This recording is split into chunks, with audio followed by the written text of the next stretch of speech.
The observant lineman, Nwaneri, joins us this morning as we talk some Gina Carano news, Snyder Cut, and more on Midnight's Edge in the morning.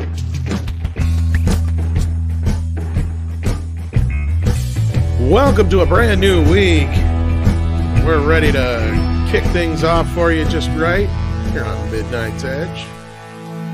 I'm Tom Connors, and with me as always is the co-host, the boss man himself, Andre. How you doing? Greetings, everyone. I'm doing excellent. How about yourself? Hanging in there, doing the best I can outside of my TV. I'm thinking about starting a fund to buy Tom a new TV because he's stupid and has carpal tunnel. So, yeah. Anyway. This is the most worthy cause. I think so, because I'm pissed. I was going to sit down and watch the Mr. Miyagi documentary that just come out, and yeah, I picked up a bottle and it flew out of my hands because my carpal tunnel hit my TV. 75 inches of 4K goodness done. Oh, I was so saddened. But with us, we have a very special guest, so that picks up my spirits just a bit. We have one Nwaneri, the observant lineman, with us this morning. How are you doing? I am doing great. You guys made me into a morning guy because usually it doesn't go so swell. But no, I appreciate you guys having me. What's going on, chat? Hope everyone's doing well. Well, we're going to say hello to the chat in just a moment, but we're very glad to have you here, and we're glad you made the sacrifice to be here because we finally got you on the morning show proper. We did have you on last week, but now you're actually our star guest, and we're glad to have you here. We're going to talk some Snyder Cut. We're going to talk some Gina. We're going to talk all kinds of good stuff, but just a moment before we do that, we're going to say hello to some of the peeps in the chats. We got Willie, our buddy in here. He's hanging in there. We got Natasha, our trusty wrench in there. And we also have some super chats coming in already that we'll get to here soon. We got Steven Onson. How you doing, Steven? We got Marco Say. How you doing? Spider Unlimited also sent us a super chat. We'll get to that real soon here. Silver Nova, thank you for being here. Laconic Wolf, if I could talk. Olivia Emicaro, always a good face we see around here. Chapter Master Pedro, another regular. Thank you so much for being here. Tonish Tree and Peter Hahn. All the regulars are here. Jordy Lyons is here as well. Another one of our trusty wrenches. I got to get that wrench group chat started here soon. But wow, all of a sudden we've got 800 people already filing in here. We got our good buddy Mike, the Mexican Iron Man, in the chat as well. Hell, how you doing, Mexican Iron Man? Oh, and he already sent us a super chat as well. Oh, thank you, Stephen Otten. Yeah, I got to set up something so I can get some, like maybe some, I don't know if I should. I feel like guilty. I need a new TV. It's like, is that a bad form? Well, at least it's honest. So it has that going for it. I can think of a few celebrities that did something for charity and then withheld the money. So this at least is be very honest. True, yeah. But I'm not one of those kind of guys. And I mean, yeah, I'm not like or gals. Or gals, I should say, yes. But yeah, I don't know. I'll have to ask some people what they think about that. But anyway, Uche, we're so glad to have you here this morning. There's been a lot of Snyder talk this weekend because that trailer dropped the other day, and that was just I'll tell you what, there was some things in it I thought looked really, really awesome. And I know it's no huge secret that I'm not the world's biggest Snyder fan as far as the Snyder DC universe goes. I do like his other films, but I'm looking forward to this for the fans. I hope it's good, and I hope it's something that works out. What was your initial reactions? Because we did a reaction yesterday, but I don't think we were able to hear what you thought about it yet. But I can almost imagine how hyped you were, man. Oh yeah, I was hyped. I thought it was a great trailer. I mean, it wasn't the mind explosion from the teaser with Darkseid like everyone had the day before. But I think that's fine. I think it was still an excellent trailer. I think it just really, at least in my opinion, I think that it really shows that his vision compared to what they released in 2017 is actually there's a pretty stark contrast between the story that they tried to stitch together with the Joss Whedon cut and the actual vision that Zack Snyder had, which it looks like, to me, it looks like a totally different story is being told, at least a completely more fleshed out story that brings it full circle as compared to what we saw with the original theatrical trailer. Right. And, there's a lot of surprises that we're going to get. And, some of the Snyder fans are already so up on this stuff that there's not going to be so many surprises for them, I don't think. But is there anything that you're specifically looking forward to, without getting into too many spoilers, that that you saw kind of highlighted in this trailer? Or man, you know, it's for me, I look at this and I say, this is a 4-hour movie. We saw a 2-hour theatrical version. So if there's 2 more hours that are added to this, I would hope, or I hope, that there is an extended portion of the nightmare sequence that we're going to get to actually have as kind of a mini act within the movie.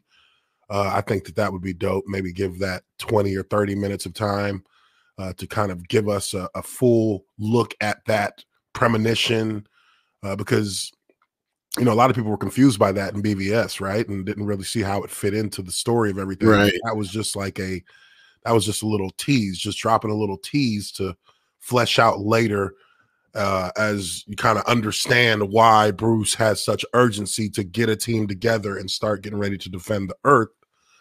Because in that premonition, it's probably a full, or he's probably given a full perspective through that premonition of what happened and how it'll all end if they don't change things. But that for me is one of my bigger hopes, that I see an extended nightmare scene that isn't just, you know, like a 5 or 6 minute thing, but more like a 20 or 30 minute thing. Right. And I think Andre would agree with you there, because that was something that he was disappointed with that never got paid off. And I know he's been a fan of, right? Oh, hell yeah. I'd take a whole movie of that, because like the moment that I saw Batman v Superman, that sequence there, like that nightmare sequence, that was my instant favorite thing about the whole movie. I was like thinking, I'd be down for a whole movie filled with post-apocalyptic Mad Max Batman. And I'm with Uche, I completely agree. That is what I look forward to the most, seeing that explored a little bit more. I just wish it would be more than we're getting, because who knows how long it's going to be in the movie. But it's not going to be a full movie. Like, I'd take 4 hours of that in a heartbeat. Yeah. Right. Well, and again, that was a setup that we never got paid off in Justice League. That was, well, of course, that's almost all an analogy for the entire thing. In a way, we kind of like, you got it in a tiny little way, because like that whole Nightmare sequence was ended with the Flash coming back and saying, "It's Lois. Lois is the key." And then in the Whedon cut, when Superman wakes up and he goes nuts, how does Batman stop Superman? Oh, he knows the answer. I'm going to bring out Lois right away. That's the big gun. And there, boom, done. Whole Nightmare sequence averted. There you go. Yeah. It was the worst cop-out in movie history. Yeah, I think we all know. I mean, that was just like way too. It was so just like anticlimactic, right? Like, it just didn't really. You could tell that that's not what they wanted. That's not what was supposed to happen. I think anticlimactic is like the one word critique for Justice League over top of the title. Yeah, that's the best one they could find for the video. Anticlimactic. Actually, I have a better one word critique for it, because I actually saw the movie while on vacation in Tenerife. No, I said that's the best one they had. But anyway, I'm curious. Yeah, this is true. This is true. And there, I actually spoke with a taxi driver, and he was talking about how incredible the Avengers and all the Marvel movies were. And then it came to Justice League, and he described it in one word in Spanish, which I thought was the perfect one movie critique of it. It was mierda, which means nothing nice, and that's what it was. It was utter garbage. Yeah, I mean, let's be real. Shit. I watched all of like the DCEU movies at least twice, and Justice League, I watched it one time, and I you know, I tried to, like, because at the time, you know, I felt like, well, you know, this is it. So, you know, when it comes out on, you know, on the streaming channels, I might watch it again. And I remember the night I'm sitting in front of my TV, and I'm like, I have the cursor over Justice League, and I'm just staring at the cover art of the cover poster, and I'm sitting there for like 3 or 4 minutes arguing with myself in my head, like whether I should watch it or not. And I just started getting sad, and I was like, no, we will not watch this ever again. I can never bring myself to watch this again. I haven't watched it since I saw it in the theater. I don't think I only watched it. Did I watch it on video? I can't remember if I did. I only watched it in the theaters that one time, dubbed to Spanish. I never even saw it in original language. There was no need. It was so bad. It was such a tragedy. There was one good scene. There was one good scene in the whole movie, and everyone knows it, which Whedon has to be given some credit for. And that's like the one scene where Flash runs around Superman, and he expects that he has like a fully handle on him, and like you see like the eye turn. I see you. That was badass. That was badass. I'll give it that. That was it. I just could not bring myself to watch it again. Even I in can the imagine theater, that in the Snyder version, though. Sorry, Wuche, go ahead. No, you're right. In the theater, that was like the only scene where you got a real audible reaction from the audience too. So it was like, yeah. And I mean, the whole movie, just watching through it, I just kind of just had this like grimace on my face, like, what the fuck did they do to this? Yeah, I mean, I liked that bit. I did like some of the Superman stuff in a sense to where it actually felt like Superman for a few minutes, but it was like completely out of nowhere because we didn't have any of the buildup. And again, it's no secret I didn't care for Man of Steel, was not a huge fan of BVS, but there's certain things in BVS that help Man of Steel. But then once you got to Justice League, all that was thrown out the window kind of. So it's like what little progress you made at that point, again, was like gone. But like, I'm interested in seeing this. I don't know if I'll like it or not.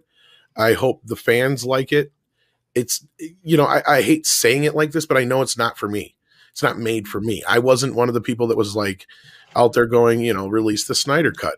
Would I like to have seen it? Sure. But I'm not going to sit here and pretend I was any of those people that was out there trying to get this thing to happen. I wasn't. And that's cool, because what I always say is that if you like Batman v Superman, the director's cut, you're gonna like the Snyder cut, which I did agree that it is a much better film. Yes, then probably it's not for you. Be happy for the fans, and be super happy for fandom in general that it's getting released at absolutely all. That's my point. That's the important thing here. The fans are getting it. Guys like Uche have been behind this from the start, and you guys deserve it because you've put the work in, you've got behind it. And that kind of gets me to the next point here. I want to get into some super chats before we do, but we're going to talk about how basically Warner Brothers themselves proper have kind of pretty much ignored this movie, haven't they, Uche, as far as advertising? Yeah. I mean, I tweeted out yesterday just talking about that, this is a film that this is their property. Like, this is Warner Brothers property. This is their IP, DC Comics, DC Heroes, DC movies. And here we are with probably the biggest, I guess, at least from a grassroots standpoint, the biggest, most hyped film in recent memory for the studio itself. And they refuse to actually involve themselves in marketing it. And not only that, they release a trailer or a teaser of another property on the same day as the trailer for the Snyder Cut, knowing that, this is something that's been, highly anticipated, something that we've seen little bitty teasers that have popped up counting down the days to the drop of the trailer. And then on the day that the trailer drops, you try to steal its thunder by dropping a Kong trailer along with it. I mean, that's ridiculous to me. Yeah. This was the exact point that we actually made in the live stream yesterday when we discussed the trailer for the Snyder Cut, and pointed at them that Legendary just put out this Godzilla versus Kong thing. That's really weird timing that they would choose to do so right now, today of all days, not giving it any time to breathe. That was weird. It was oddly timed, like in the middle of when, a lot of guys would be out there talking, and I don't mean guys, just guys like men. I mean, like guys and gals, YouTubers, fans would be out there talking about the Snyder trailer. It did seem like odd timing to drop that. And I really want to get into this, but I know, Andre, we got a few super chats that are starting to stack up here. We should probably hit a few of those before we get deeper into the subject, I think. Yeah, absolutely. Let's do a couple of super chats, which we really appreciate. Roger Haynes started us off with a thumbs up super sticker, so thank you so much for that. And then Kit Kat sent us 20 British pounds. Thank you so much. I can no longer show it on screen, so you're just going to have to listen. And he says, I wish Gina Carano every success in her new film venture with Ben Shapiro. The future of pop culture will depend on independent film and publishing ventures with internet distribution. That is pop culture's future. And we will get into that in due course. But thanks for the super chat.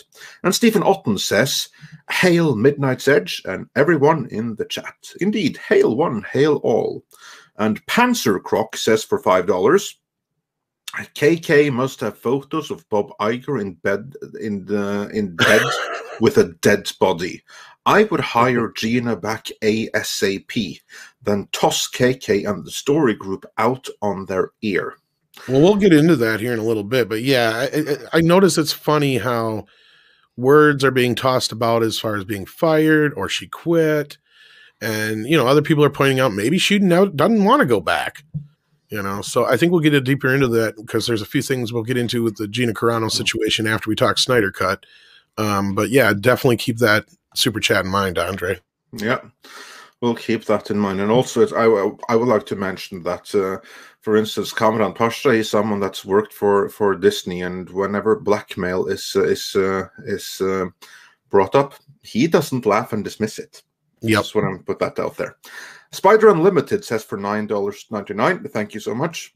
Afternoon, peeps. Hail ME and the voice of the people, and down with the House of Laos. So yeah, cheers, I guess. And Roger Haynes says for $5 Canadian, I would like to contribute to Tom's new TV fund. That's cool. And Mexican Iron Man also says $9.99 for the Tom Pro Gamer new TV fund. Stephen Otten also says, rest in peace, Tom's widescreen TV. I know. It wasn't even that old. That's the worst of all. And Phoenix Tangent says, can you call a new TV a business expense? Only if you use it exclusively for business purposes, but yes, you can. Mr. Tickle Trunk, but you know what? The business in this case is us anyway, so it's not no higher authority to push the bill to. I don't make enough money for that kind of stuff to really make a big difference on my taxes yet, but totally something I've thought about. And honestly, I may have a warranty, but I can't find my stuff, and I'm not sure if the warranty would cover me basically Johnny Lawrencing my TV. Is there any actual visible damage? Yeah, well, not on the outside, but you can tell something hit the screen. Anybody who knows anything about TVs would clearly know something hit the screen. And they will know that something hit right there. Exactly. Andre saw it. I showed him and Paulie last night, and they're like, "Oh, ouch!" You could physically hear them grow. Yeah, what kind of TV is it? It was an LG 4K, 75-inch. Yeah, so it was even a good one. Damn, you might want. I mean, look, this is what, and this is me kind of telling on myself, but every year and a half, 2 years, regardless of how regardless of whether it's working or not, because I have one of the big curved OLED screen TVs from Samsung. Every 2 years, I call them and tell them it's not working. They send me a brand new one. The new one, the new version. I'm like, how does this keep working? Well, so you might want to try calling their customer service and just telling them, hey, something happened with my TV. It's not working anymore.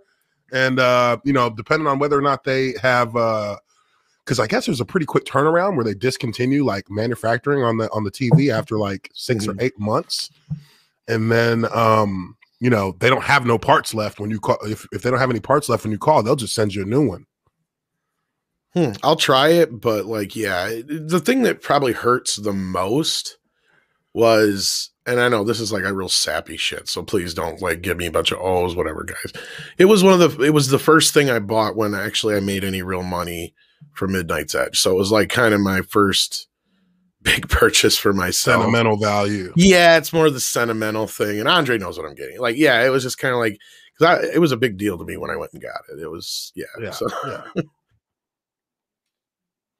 Just sucks. And I've even thought about maybe even seeing about getting it repaired and seeing how much difference in a cost that would be. But I don't think that can be done. Yeah, probably not. And yeah, I don't want to get drugged too much into that. Oh, Fonz, thank you. right. And I'm just more like questioning if I do a stream to fund a TV, is that bad? Anyway, moving on. Moving on. And carrying on, rather. Mr. Tickletrunk sent us a little doggy super sticker, so thanks for that. Patrick Mulligan says for $5 Canadian, watch the first 5 episodes of The Mandalorian. The writing already made me lose hope before losing Gina. Haunting of Bly Manor is the better show. Oh, it's certainly better than Hill Street or Hill House or whatever it was called. I'll absolutely admit that. And Willie Woodward says, you got Natasha, your trusted wrench, and Willie, your trusted wrench. Indeed, and we are so incredibly grateful for that. And Roger Haynes says, Tom, imagine that scene from Rocky when Mick throws his beer at the TV. You'll never be able to see the TV or see that movie the same way again. Well, like I said, I like Johnny Lawrence to my TV, or you could say I Mickey'd my TV. Either way, and yes, Polly Ola accidental. And Latinos Land sends $2.99 also for Thomas Vision. So, yeah. Yes, thank you, Paulie. And thank you all. I appreciate it. It's making me think maybe I should, but then I'm like, I'll feel so guilty afterwards. Let's get 1,000 free virtual tacos. Thank you, Mexican Iron Man. Anyway, thank you so much, guys. I appreciate it. Iron Man, what's up, brother? I was on with him on RK Outpost yesterday. Yeah, he's a good buddy of the channel. I hope he's doing well and recovering. I haven't asked him in a while how he's been doing in that, so hopefully he's doing well. Yes, we all hope so. And Thunderstorm says for $4.99, I hope DC with Snyder on film can better manage the cringe interaction between superheroes. Marvel is great at it. I have a low cringe threshold. Oh, I bet that was blown right up by the Joss Whedon cut then. And John Apocalypse says, do you think the mustache will be edited out better? Well, yeah, the footage they have would be pre-mustache, wouldn't it? Right, Uche? Yes, it would.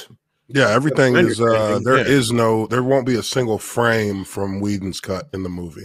I wouldn't be surprised, yeah, because I'm assuming even if he has to use stuff that was there before, I think they'll do a Donner to it. And for those who don't know what I mean, in the Donner cut of Superman, there were scenes that Richard Donner had to use that Lester shot, but he used scenes that weren't used in his version. So they weren't the same shots. So at least it wasn't as what do you call obvious or whatever. Like I feel like if Snyder is forced to have to use anything that Joss shot, which I doubt he'll have to, that he'll just do that, because no, I'm under the understanding that it's basically the assembly cut, which was the cut they watched before, and it's just has whatever new stuff he added to it. So I don't think there'll be anything of Joss in it at all. Right. Yeah, I think he's come out and actually officially said, okay, yeah, there won't be a single frame that is from the original cut, or from the theatrical cut, the Joss Whedon theatrical cut. All right, there you go. I do believe he has said that. Yeah, so there will be no CGI'd out mustaches here because it's all the original footage in which no mustache was present. So yeah, all good and well on that front. And they only did a few new things because not everybody was called back, right? Yeah, I think it's total like new footage is like 4 or 5 minutes total. We just know of stuff, I suppose. Yeah, we only know for certain of 3 actors that filmed new scenes, and they are Ben Affleck, Jared Leto, and Amber Heard. Those three that are the ones we know. Wouldn't it be that awesome don't if use Amber scenes. Heard Sheen's like, I gotta go home to my planet. See ya.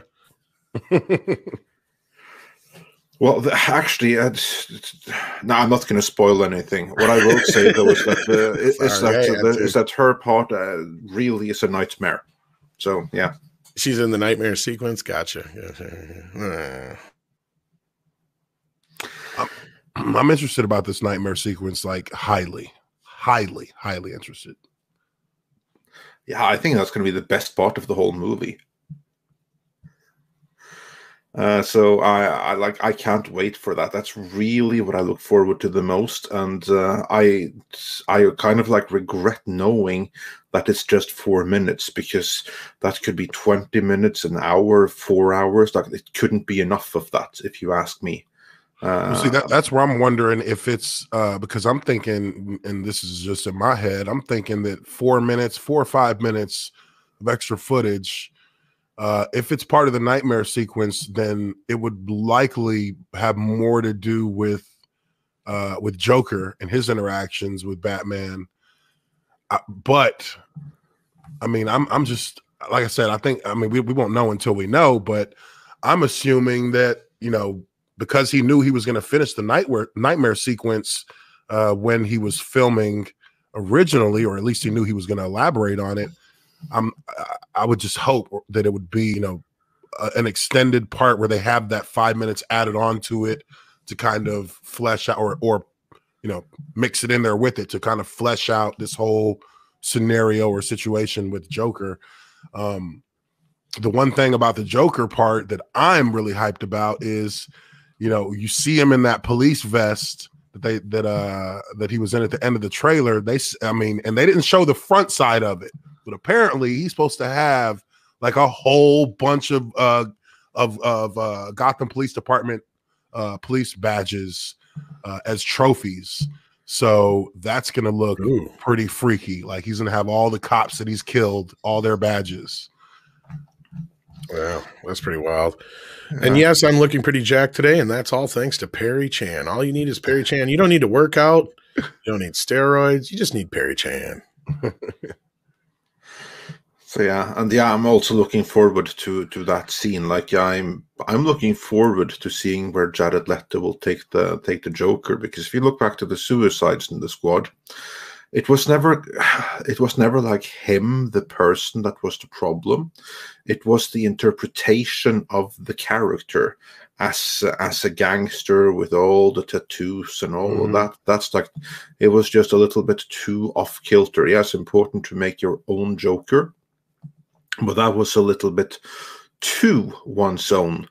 Whereas here, it seems to be a little bit more dialed back. It seems a little bit more like a mix of Ledger and Phoenix, at least just from looking at it. And so he'll be basically playing a completely different Joker. Oh, and you notice what he's been doing right now?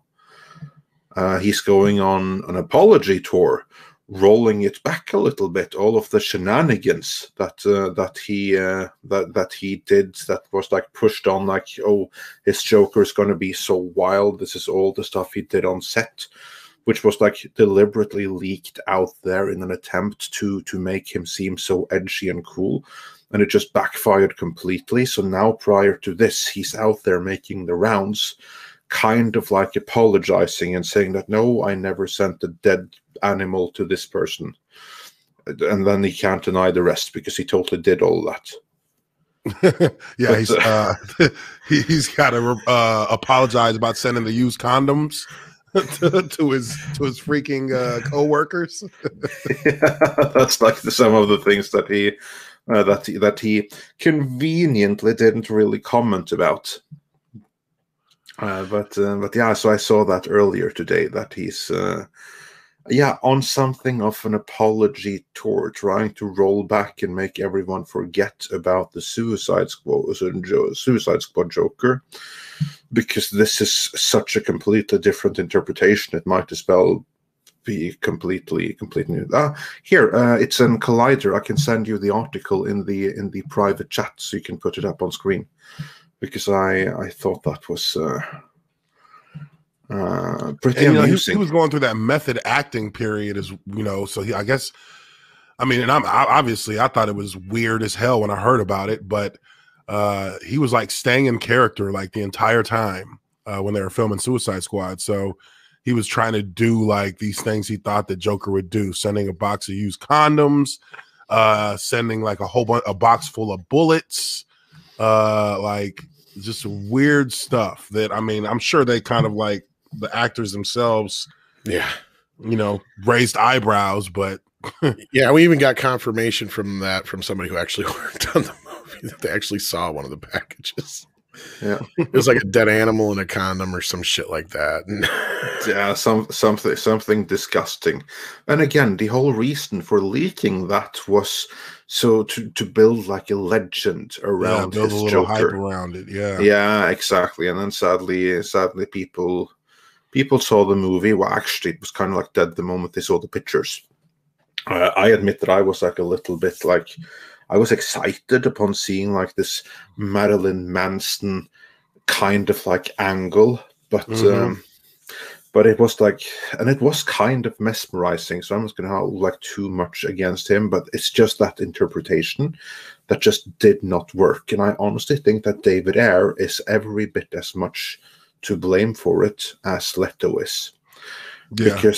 Because you can say that there's an Ayer cut out there, but that's not going to really change any of the fundamental issues, which is that the whole movie was structured around him as a secondary villain. The real villain was the belly dancing of Cara Delevingne. Is that her name? Yeah, I think so. And no director's cut in the world is going to change that. And that's kind of like what did the movie in, because he's someone that needed to be the main villain. And instead, he was just like a secondary guest character who kind of just like drowned out in the rest of the bullcrap. And I mean, it would have been one thing if they actually used his full performance in the movie. As we know, because he himself has said so. A lot of what he filmed was left on the cutting room floor. So not only was he a secondary villain, he was a pretty marginalized secondary villain at that. So he didn't really have much of an effect on the storyline outside of just his what, like 2 or 3 like actual appearances. Yeah. No, and I mean, Joker aside, because that was one thing I didn't care for. I actually didn't hate the Suicide Squad. That was one of the few films that I actually gave it a good review when it came out. And I'm very curious to see what the other version is, because I've seen, the 2 that we got now, which were the trailer company cut, and I don't know who cut the other version. I can tell you. Who is it again? No. I can tell you exactly the difference between the 2 versions. It's the trailer company cut and the slightly longer trailer company cut.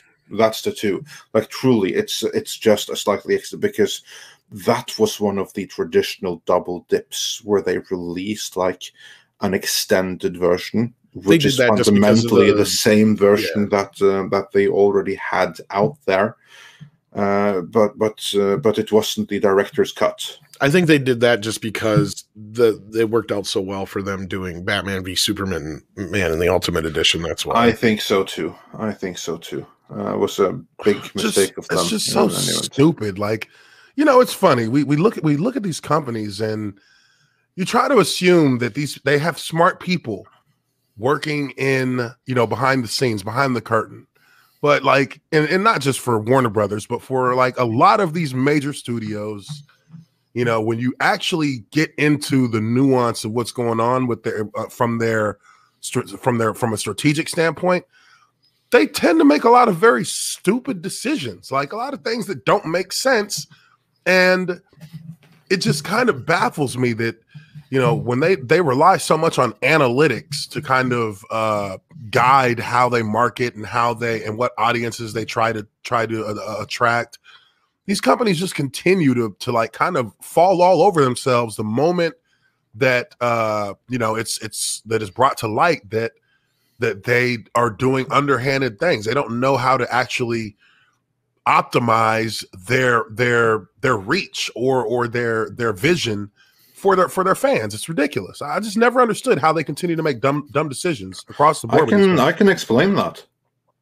I can completely explain why they continue making dumb decisions like that.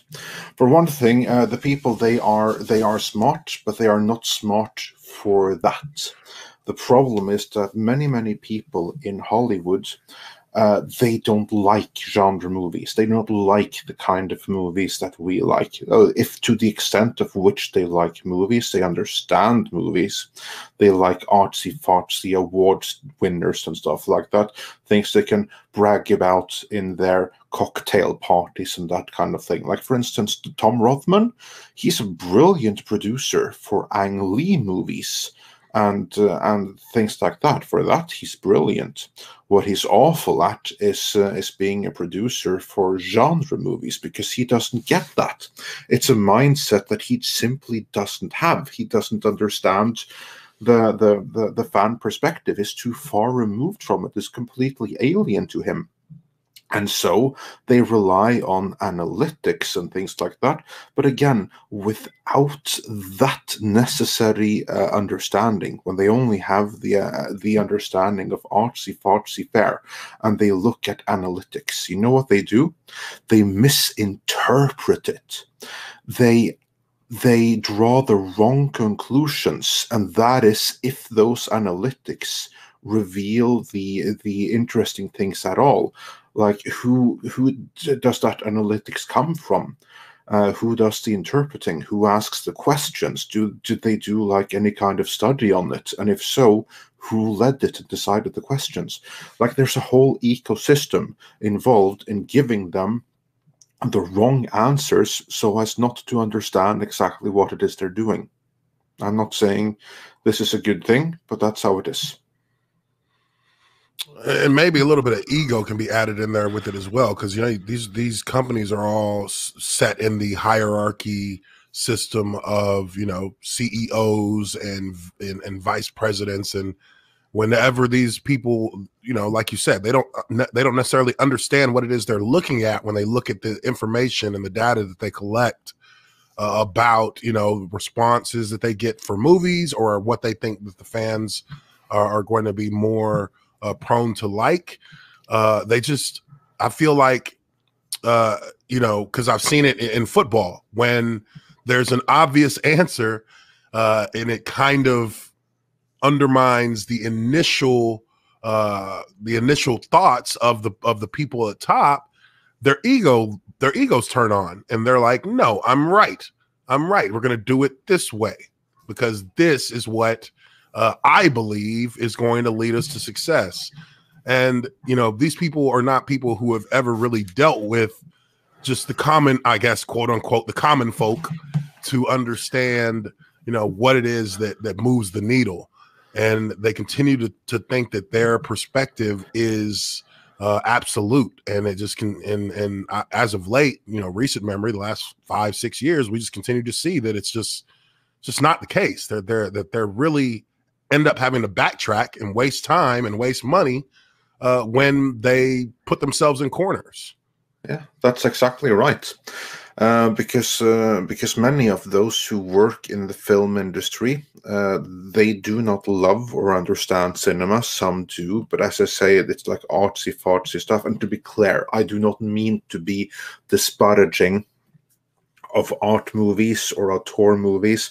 That is not my intention at all, because I happen to love both auteur and art movies myself. I only say artsy-fartsy movies to highlight that these executives, the likes of Tom Rothman and stuff, they may not fully understand these auteur movies themselves, but they can pretend to do so as to seem smart and informed and high taste and all of those things, when in reality they would be better suited at managing a hedge fund or selling rotten subprime loans or something, because really they are in the investment industry. Because that's what filmmaking is. It's ultimately just another part of the investment industry, and you have many investment types in there. And among the producers, you have very, very few who actually understand the fan perspective. That's why Kevin Feige stands out, because he is someone that has the necessary background, that he actually can work in the Hollywood system. He has the necessary degrees that he's an acceptable producer, but at the same time, he is someone who was a comic book reader and a fan first. And the reason he stands out so much is that there are so few people like him. Like, he's a complete mystery to the rest of them. Like, what he is saying that they need to do and what they're doing at Marvel, it's something revolutionary for the industry. But really, it's the same kind of stuff, movies that we have dreamt about our whole lives. And he recognized that, and he simply made that it was that really, like, anyone could have done it. They just needed to recognize the potential and what it could be, and only Kevin Feige so far has done it. And just look at DC, how many people they have tried to get to do the same thing for them, and so far they've failed big time. Yeah, I mean, again, and it comes back to, you look at somebody like Jeff Johns, who initially, without any prior involvement in the DC films, I mean, and I'm talking about prior to Green Lantern as well, I would have looked at him and been like, yeah, that's a guy that should work kind of like how Feige works for Marvel, but then he gets involved with movies, and despite his immense amount of respect and reverence in the comic book world, he just can't seem to translate the kind of success that he had on that level into the film, because they're not necessarily the same thing, and you can't force something to be what it's not, right? So exactly, he continues to misstep with that, and even for me, I liked Wonder Woman 1984 to an extent. I liked it. Because I changed my perspective on what I view it to be, what I view the movie to be. But he had some influence in that movie as well, and along with him and Patty Jenkins, it floundered. At least it definitely floundered based on what we were expecting. Yeah, because he's a comic book guy first, so he's a creator, but he's a creator of comic books, and that's something different from being a movie producer. Like, you'll note that Kevin Feige, he has never written comic books. He has read them, he loves them, but he understands movies. So he is able to take his love and understanding of comics and combine that with his know-how of how to make movies. Whereas Jeff Johns, great comic book writer, but make him a producer, the hat just didn't fit, evidently. Yeah. And on that general, I was saying not to shift too much, but we got a super chat I wanted to address here before we get to some of the other ones. NJ Scoundrel, I believe that's the first time we've had a super chat from you, unless that's a new name. Any idea, and thank you for that, any idea if the Snyder Cut will be released on Blu-ray 4K? I really want a hard copy before his film gets tagged problematic by Twitter. That's not a bad idea. It's from what I know, it is supposed to come out shortly after it drops on HBO Max, and my guess is it'll be right around the same time as Wonder Woman 84, which is also set to come out here in like the next month. So that would be my guess. Would you guys know anything more other than that? Look up at the digital bits right now. That I looked it up before this, and that's the best I could find, is that it's supposed to drop right after. Okay. Yeah. I would imagine that they would probably put it there. I would be a little bit surprised if they didn't, to be honest. Warner has its own distribution. That's the thing. So they'll release everything. They'll be one of the last companies to abandon physical media, because since the beginning of physical media, in the days of VHS and beta, they have done all their own distribution and production. They have not relied on anybody else ever. In fact, that's one thing I keep bringing up when I talk about my movie Thor that I had. I had to go through Warner Brothers directly. Like, you couldn't go through another distributor to get them. So, yeah. So I'm assuming that will happen probably within a month at the most after it drops. pretty much after that 31-day window, if they're doing the same thing, unless the Snyder Cut's supposed to be there the whole time. I don't know. No, that's also like a 30-day window thing. Is it? Okay. Yeah. And then Nintendo Power, since I have it on screen, you hear about Hasbro canceling Cara Dune figures? Yes, that's something we've talked about. So if you see some Cara Dune figures out in the wild, nab them up because the prices they're skyrocketing right now on eBay. But yeah, what else do we have for super chats before we get into the advertising of Warner Brothers? Before we do, on the topic, I want to do them a little bit out of order. So even if I do someone later, we're going to get to every single one in the end. But since I can get it on screen, Mitch Thubault sent for $20 Canadian. Thank you so much. The people at the top of corporations are often classicist in their views on how their business operates, not just in Hollywood, but everywhere. Listening to plebs does not come naturally to them. This is why shit rolls downhill. You are exactly right. That's exactly how it is. Like this adage, the customer is always right.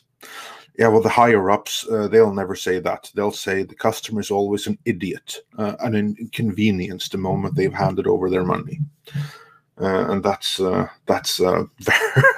very common feeling. And on that note, your Muslim uncle says for $4.99, listen to Uche on this. As a former professional athlete, I'm sure he too has many stories of higher up egos making horrible decisions. Yeah, do you feel like sharing, Uche?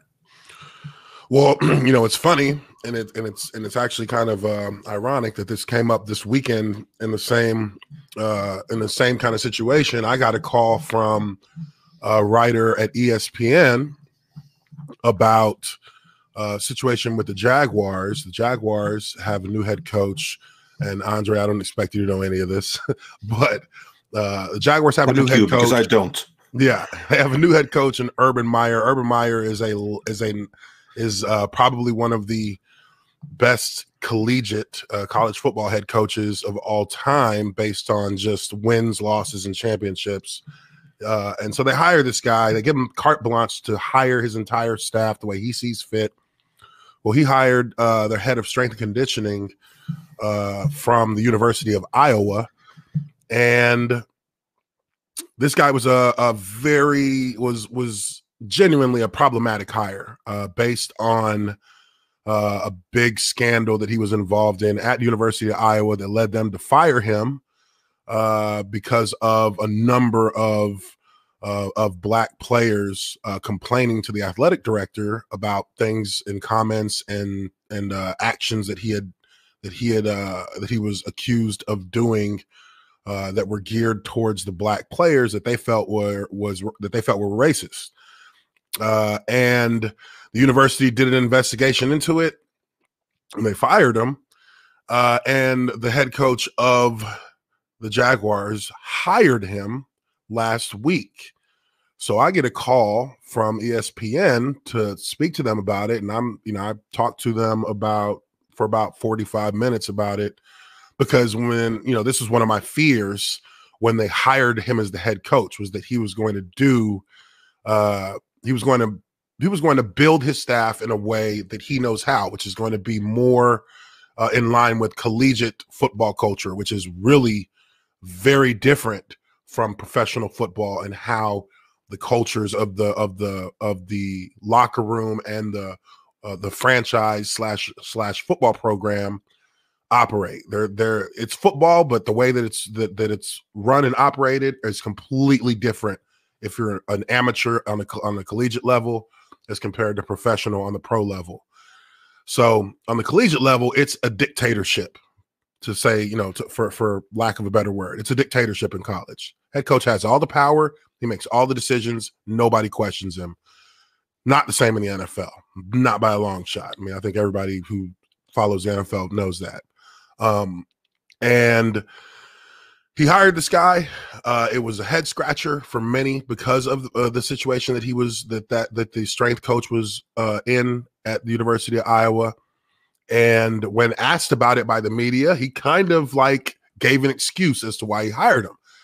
But before the end of that business day, he forced the strength conditioning coach to resign. Well, the guy sent his resignation, but it was definitely because of the heat that this new head coach and a new franchise that had a fresh start. This was a clean slate for this franchise.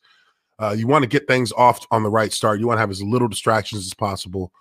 And, before you even finish hiring your coaching staff, you're already now mired in a distraction, in a controversy that would have to, that would likely affect the team once the players, return to active work when the offseason offseason workouts begin. So I guess making a long story short, this decision was made because of Urban Meyer's ego. He hired this guy and then he made an excuse for it to the media because of his ego, because he's used to being able to do whatever he wants without being questioned. But on this level of sports, you can head coaches go before the players go. So, when I was speaking with ESPN, they, the writer had the same kind of hesitations because he actually has about 25 years of experience covering this head coach at the University of Florida when he was their head coach. And everything that I said and my hesitations about the things that he could possibly do when they hired him, he said was their same hesitations because they know how he operates. So, it could have been an ugly situation. I mean, I guess they cut the head off of it by having the guy resign as their strength and conditioning coach. So now, they've kind of gotten past that, but it could have gotten really ugly. But it just shows that his ego was more what dictated his actions than what makes sense based on, the people and the environment that you're in. There you go. Yeah, never underestimate ego of executives. Oh, never, ever, ever. And that's one thing, that we kept saying about, to take it back to the Snyder Cut to begin with. We kept saying the only way the Snyder Cut's going to happen is if there's a change of regime and those whose egos that would be bruised by it were no longer around or in a place or position where they could gripe about it.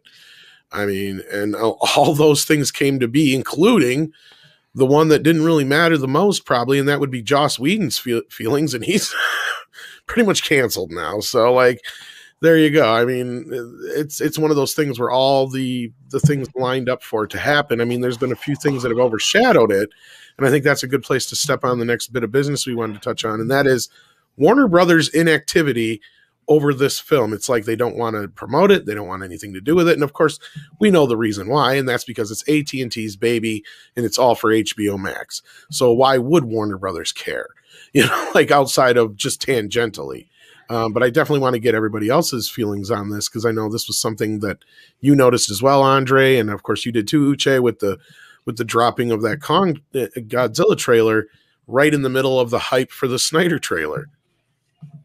Yeah, I mean, it was a weird thing to happen for sure. I think seems kind of underhanded to me that you would kind of sabotage your own property or cannibalize it at least by releasing a trailer that would compete with the Snyder Cut trailer. But yeah, it is an HBO Max directive, but HBO Max is still a part of the Warner Brothers family, like the Warner Brothers, cluster of companies. So it just didn't make sense to me that they would do that when it doesn't really, it doesn't do anything but potentially hurt both products. Actually, it makes sense to me. I see why they would do it, because yes, seen from outside, it's the same company. It's all AT&T. But that's when seen from outside. I assure you that the people in the Warner movie division, they never asked to be acquired by AT&T. That was a corporate decision that was way over their heads. They don't feel any unification or that they have anything in common with the AT&T guys. On the contrary, from their point of view, that's a new corporate overlord that comes and messes with their business, for one thing. and that goes and digs in the skeletons that they had buried deep in the closet, and they're digging it right up again. And in so doing, they're exposing the past management mistakes of many people who are still there. And if AT&T digs a little bit too closely into that, if they put out the Snyder Cut and that suddenly is more successful than the Whedon Cut was, well, then they have a very good reason to actually fire many people in the Warner movie division that were instrumental in Justice League being the complete and total shit show that it was. So they're really digging into skeletons there. There may be more going on that I do not know, but what I do know from the outside is just there. There you have like hostilities within different corporate divisions, and this is something that actually is known to happen in case of mergers and acquisitions. I can give another example. Something that we have covered plenty is Viacom CBS. Now they are reunified, but previously they were two separate companies. It was Viacom and it was CBS, and the two were united in that they had the same fundamental owner, and as such, since they had the same owner, you would think that their interests aligned. But that's only at the really senior level. At the level where bonuses and stuffs are handed out, the two were enemies. And so they almost screwed each other. And this is something that can happen in major corporations where you have conflicting goals, where they're not aligned. And that's like the thing, that Warner is not aligned with the overall goal of HBO Max. With AT&T. AT&T is all about HBO Max, but Warner isn't. If AT&T gets their way, if it's all AT&T Max, then half of the Warner staff loses their jobs because they're no longer needed. So there's no, so AT&T hasn't set like the roadmap for the conglomerate. Like there's no, like there's still, it's still a fractured group of companies. Oh, like, yeah, in absolutely. ideology and in operation. Oh, yes. I mean, that's why they have Jason Killar there. Jason Killar's job is to go there, look at different parts of the company, look what isn't making us any money, what is going against the grain, what can we get rid of. So he is in the process of restructuring and changing the company right now. And while that process is while that is in the process of happening, you know what each division has to do? Well, they have to try to make themselves look as important as possible, and they also have to try to make the competition look as incompetent as possible. So now you kind of like have like an intercorporation warfare almost. And in terms of DC, you now have two competing DC operations. You have like the DC division that is within AT&T, the ones running HBO Max, the ones that initiated the Snyder Cut. Because that's like the fun thing, that the Snyder Cut was like prepared outside of Warner. AT&T did that directly, and likewise they have like their other stuff that they want to do that Warner has had no involvement in. But then of course Warner has like their own stuff that they're doing for the big screen. But since AT&T is so all in on HBO Max, and who knows how things are going to be 6 months from now, 2 years from now, 3 years from now. Maybe much of Warner is just dead weight, but they don't want Jason Killar to find that out. They want the Snyder Cut to do as poorly as possible, and if they can like make sure that it loses a little bit of steam by like whispering over to Legend, they're like, "Hey guys, do us a solid, drop a King Kong Godzilla thing right now, just do it right now." And in the hypothetical event that all of this streaming HBO Max thing, if that doesn't work out, well, then the people over at Warner can say, hey, look, your streaming stuff, that didn't work, but we are here and we know our shit. So, yeah, just use us and keep us around. Because if AT&T doesn't, if they decide, you know what, Warner, you're on the chopping block, then it's not going to be easy for many of them to find jobs elsewhere. Yeah, and I'm sure So a lot of those people have been planted in there for years, maybe decades. Yeah.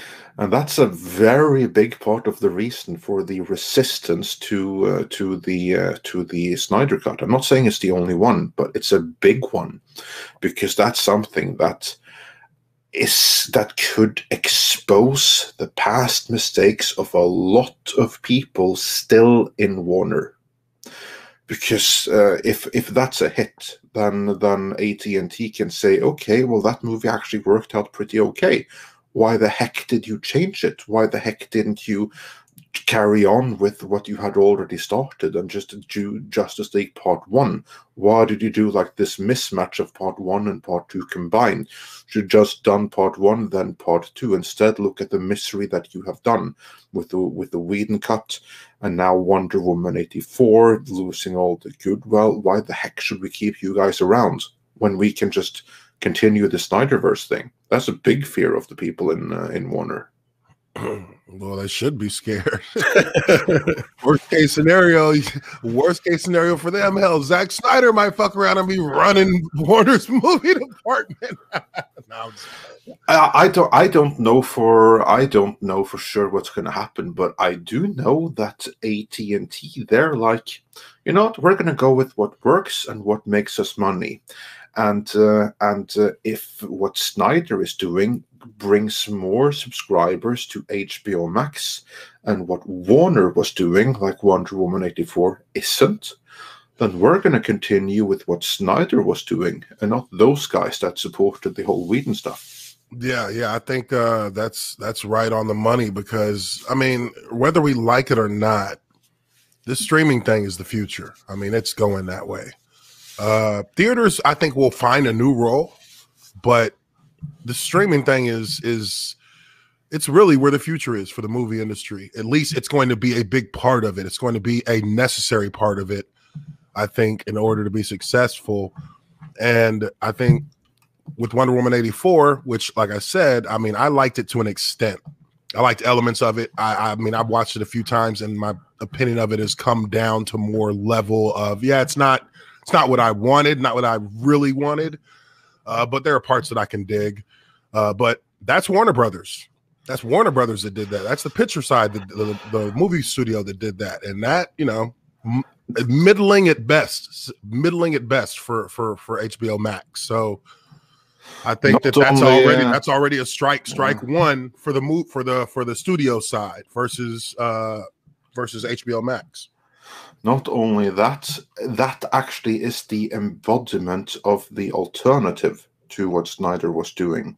Because remember, when they first got rid of Snyder, or demoted him before they got rid of him, when they demoted him, they hired Jeff Johns and John Berg to replace him, to basically do the same thing that Kevin Feige is doing.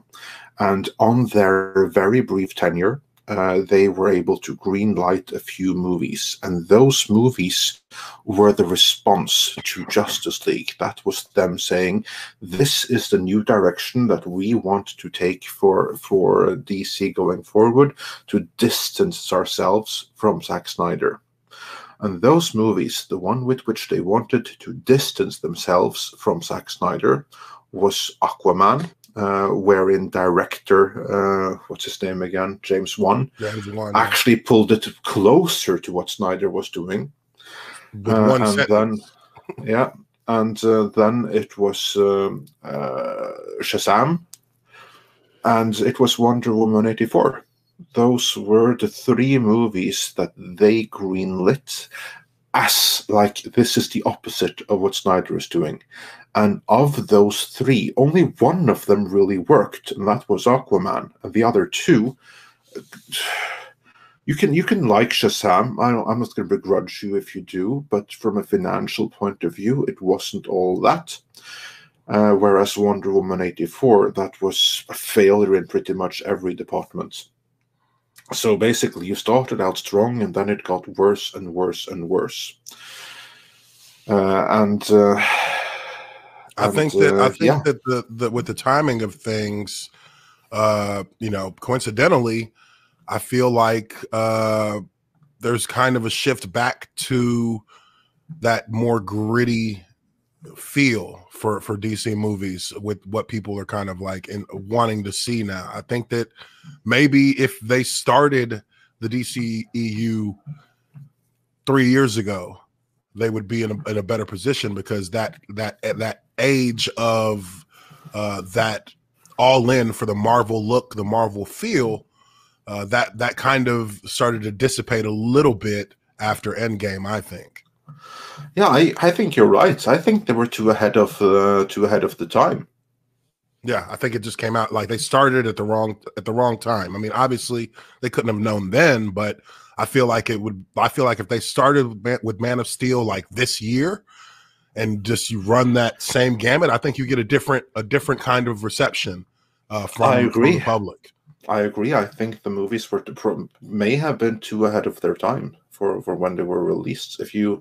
I also think that if you put out Man of Steel today, it would have gotten a better response than when they actually put it out now, almost a decade ago. Yeah, I agree. So it'll be very interesting to see what the response to the Snyder cut is going to be.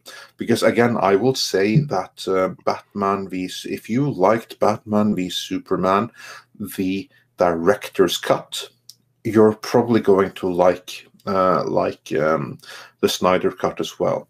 But I submit that the reason that so many people recoiled from Batman v Superman is because they put out the unwatchable theatrical cut in theaters. Had they put out the director's cut, we'd be having a very different conversation. Many would still have liked it, but not nearly as many. And had they put it out today instead of in 2016, I also think it would have gotten a very different response. Maybe I'm wrong, but that's just my gut feeling. Yeah. Man of Steel's a masterpiece. I said what I said. I'm not going to argue with Uche because he'll kill me. I like Man of Steel. I don't think it's perfect. I think there's like elements of it that don't work, but all in all, I think that Man of Steel is a really, really solid movie. I don't even mind like the neck snap towards the end there. Like, given the situation, he had no other option. Like, the only problem was that he didn't do it right away when Zod was disoriented. I mean, if anything, he should have snapped the necks of every single one of them when they were disoriented. Andre, I know you probably have not watched it yet, but I keep telling people I put together this 30-minute video where I go through and I take what's there and I just tweak a few things that I think would have fixed it for classic Superman fans, that I think would have made the movie just a little bit better.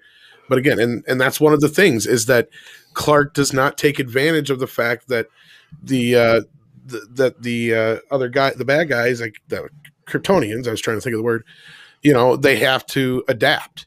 He's already adapted.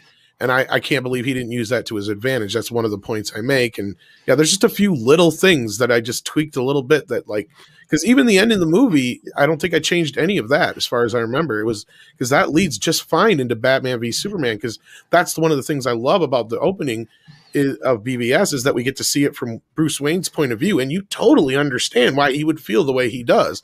And he clearly needs no manipulation by anybody outside of that. That's why I think Luthor's character is one of the main problems with BVS. And then you got the other problem where they try to cram in the death of Superman on top of it.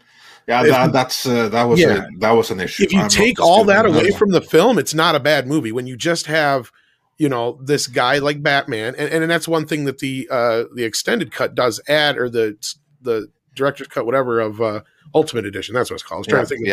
The adds to it is that you actually see more edition. Yeah, that you actually get to see a little bit more of Clark's motivation on why he feels the way he does about Batman, which is implied in the other version. But your guy, like you said, it's the editing, having it in there that's important.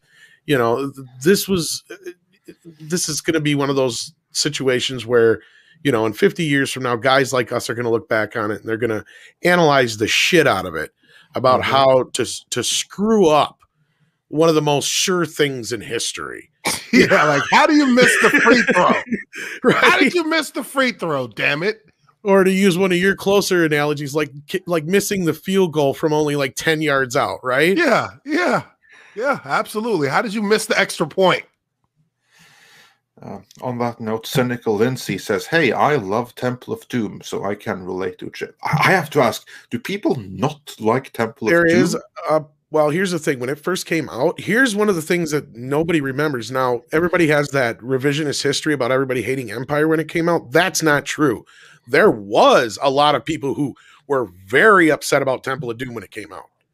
Like, there was a lot of fans who just they thought that it was one of the worst sequels ever. It got bashed by parents groups. It's one of the reasons, besides Gremlins, that there's a PG-13 rating. And I think that's the big thing, is just because it was so dark. It wasn't that they hated the movie's story or that, anything was wrong with that aspect of it. It was that, you go from Raiders of the Lost Ark, which is this lighthearted 1940s serial story, to Temple of Doom, which is some dark Kali Ma ripping your heart out of your chest shit. You know what? I saw. You got Indy hitting that kid and everything. Like, yeah, sorry, go ahead, Uche. No, my bad. The first time I saw Temple of Doom, I fell in love with it, and I was a small kid. Yes, me too. I love Temple of Doom. It's my first indie movie. It's my favorite one. I prefer it to Raiders of the Lost Ark. I kid you not. So it's my second favorite Indiana Jones movie. Yeah, no, I agree, man. I totally bought into that whole tone that they had in it, because I just feel like, when a movie really can, at least in my opinion, a movie for me moves the needle in my mind when it creates stakes, and you create stakes usually with more serious tone, with more with a deeper dive into the psyche of the characters, and creating an environment where it's not a certainty that they're going to make it out. And I felt like Temple of Doom definitely embodied some of those aspects with how Indiana Jones was seemingly possessed at one point towards the end. But I really enjoy more I don't know, suspenseful tone in filmmaking. No, I loved it. So yeah. On the note of Kali Ma and that movie, I just have to go and plug. Check out our interview, the one that we released yesterday with current Conan writer Jim Sub, in which he actually talks about that movie and Kali Ma and how that influenced his current run on Conan the Barbarian. So that's well worth checking out. You just had to. But yeah, even critics at the time were not too on board with Temple of Doom. Like, it was not well liked by a lot of the critics either. So no, and it's nothing against the film. I'm just telling it like it is. That's history, folks. Like, no, that's history. Critics only goes to show that critics were wrong back then too.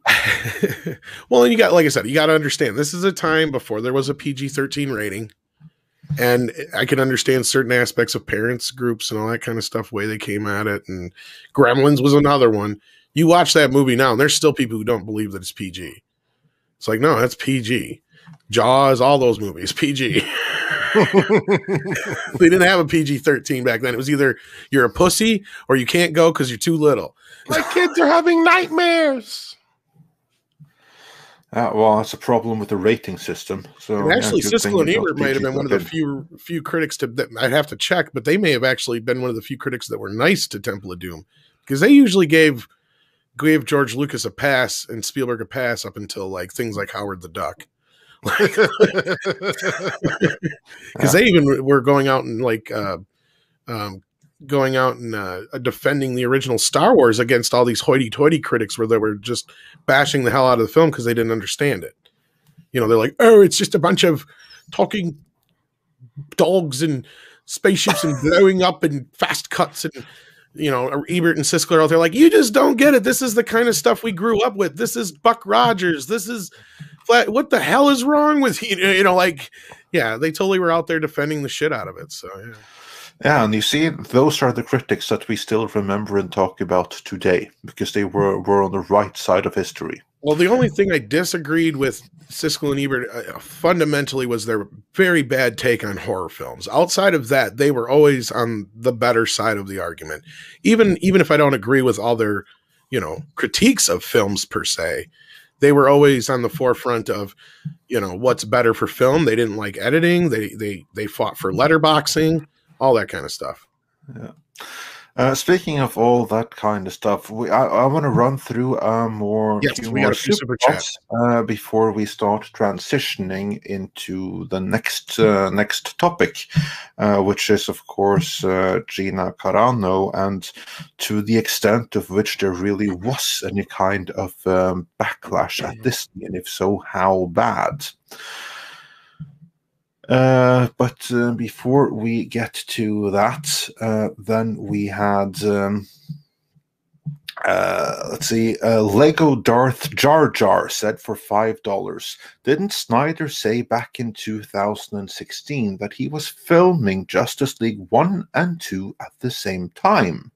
If that's true, we might see more than we think we'll see. Yeah, well, here's the thing. He said that in 2015. And the intention was to film Justice League Part 1 and Part 2 at the same time, but that was before they changed their minds.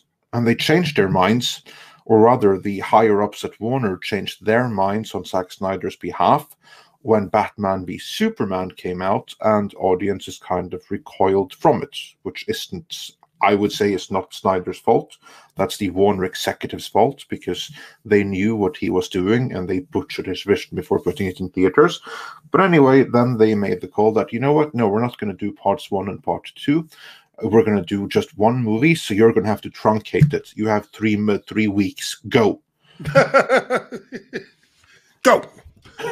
And you know what's funny about that is that, you know, with this with the Snyder cut, it being 4 hours, I mean, because I just keep thinking to myself, okay, let's say in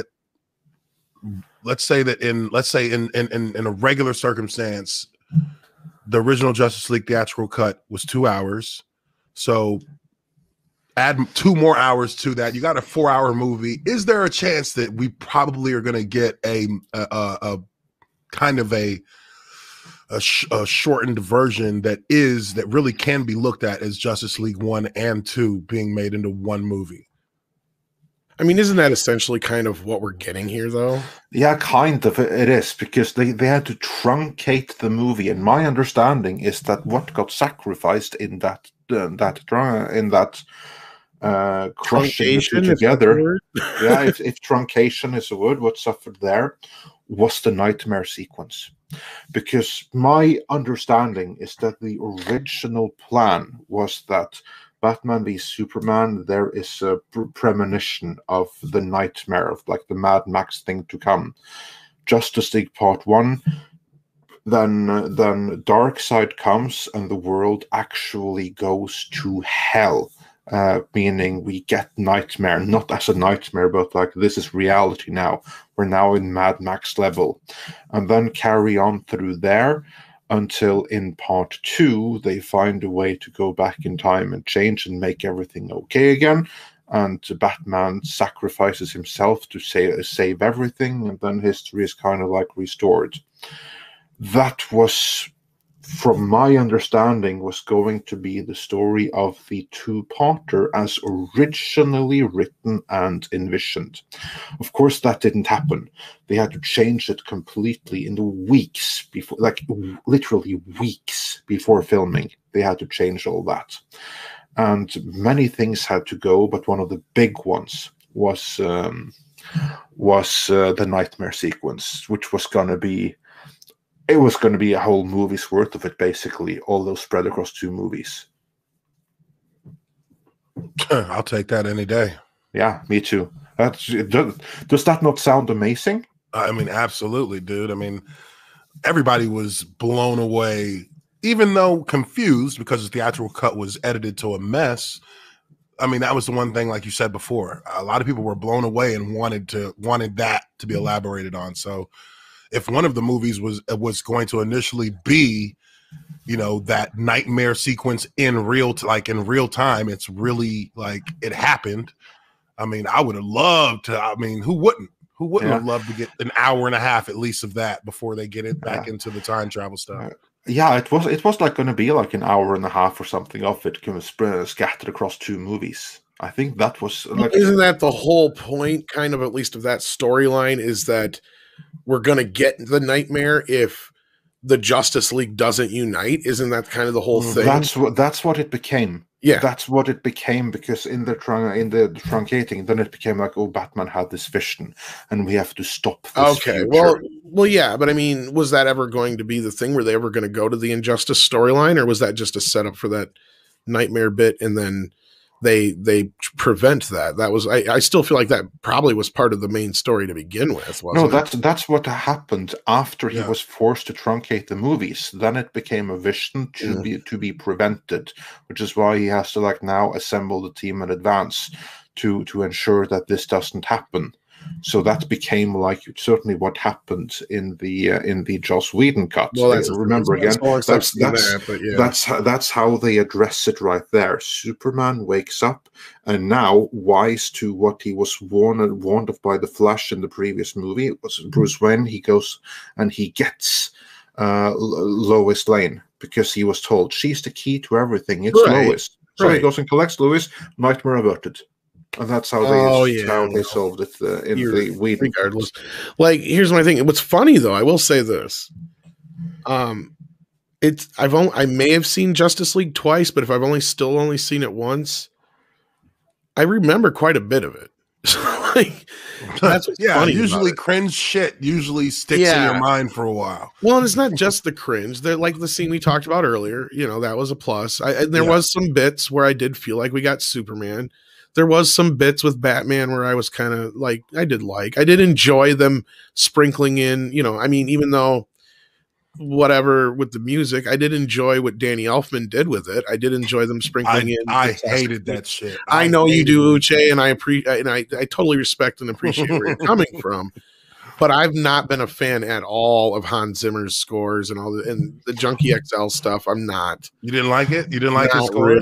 Not really. Dude, I have to say, one of the best movie scores of all time, I think, is the new Superman theme in Man of Steel. Yeah, I don't. I hate it. It's 3 notes. It's nothing. Fucking epic. It encompasses the feelings that I have for how Superman as a superhero is. This is the Superman theme. Boom, boom. Yes, it's beautiful. Boom, boom. That's nothing. No, it's epic. Compared to John Williams' score, I think it's better. Oh no, Uche, I gotta disagree with you on that one. That one, I gotta put my line in the same there. You will never, ever get me to believe, because to me, John Williams' Superman score is hands down the greatest score of all time, even better than his Star Wars theme. You want to know why? Because Richard Donner's right.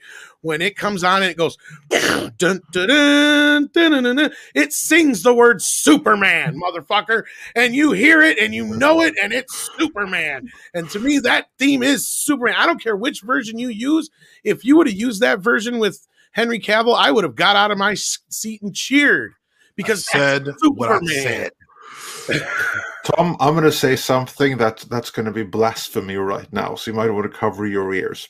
Oh, you're not going to lose a chat now. No.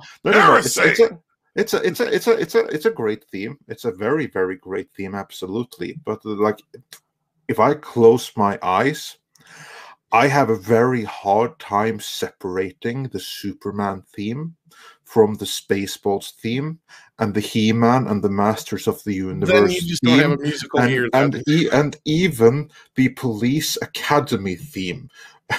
And actually, I do have a pretty. Oh good, my like, God, that last one you totally lost me on. Then I get it. I got a musical ear, but please, Lord, there is no similarity in the world to the Police Academy theme to any of those other themes that you mentioned. Not one. Now, with respect to John Williams' score, it is the original Superman theme. It is iconic.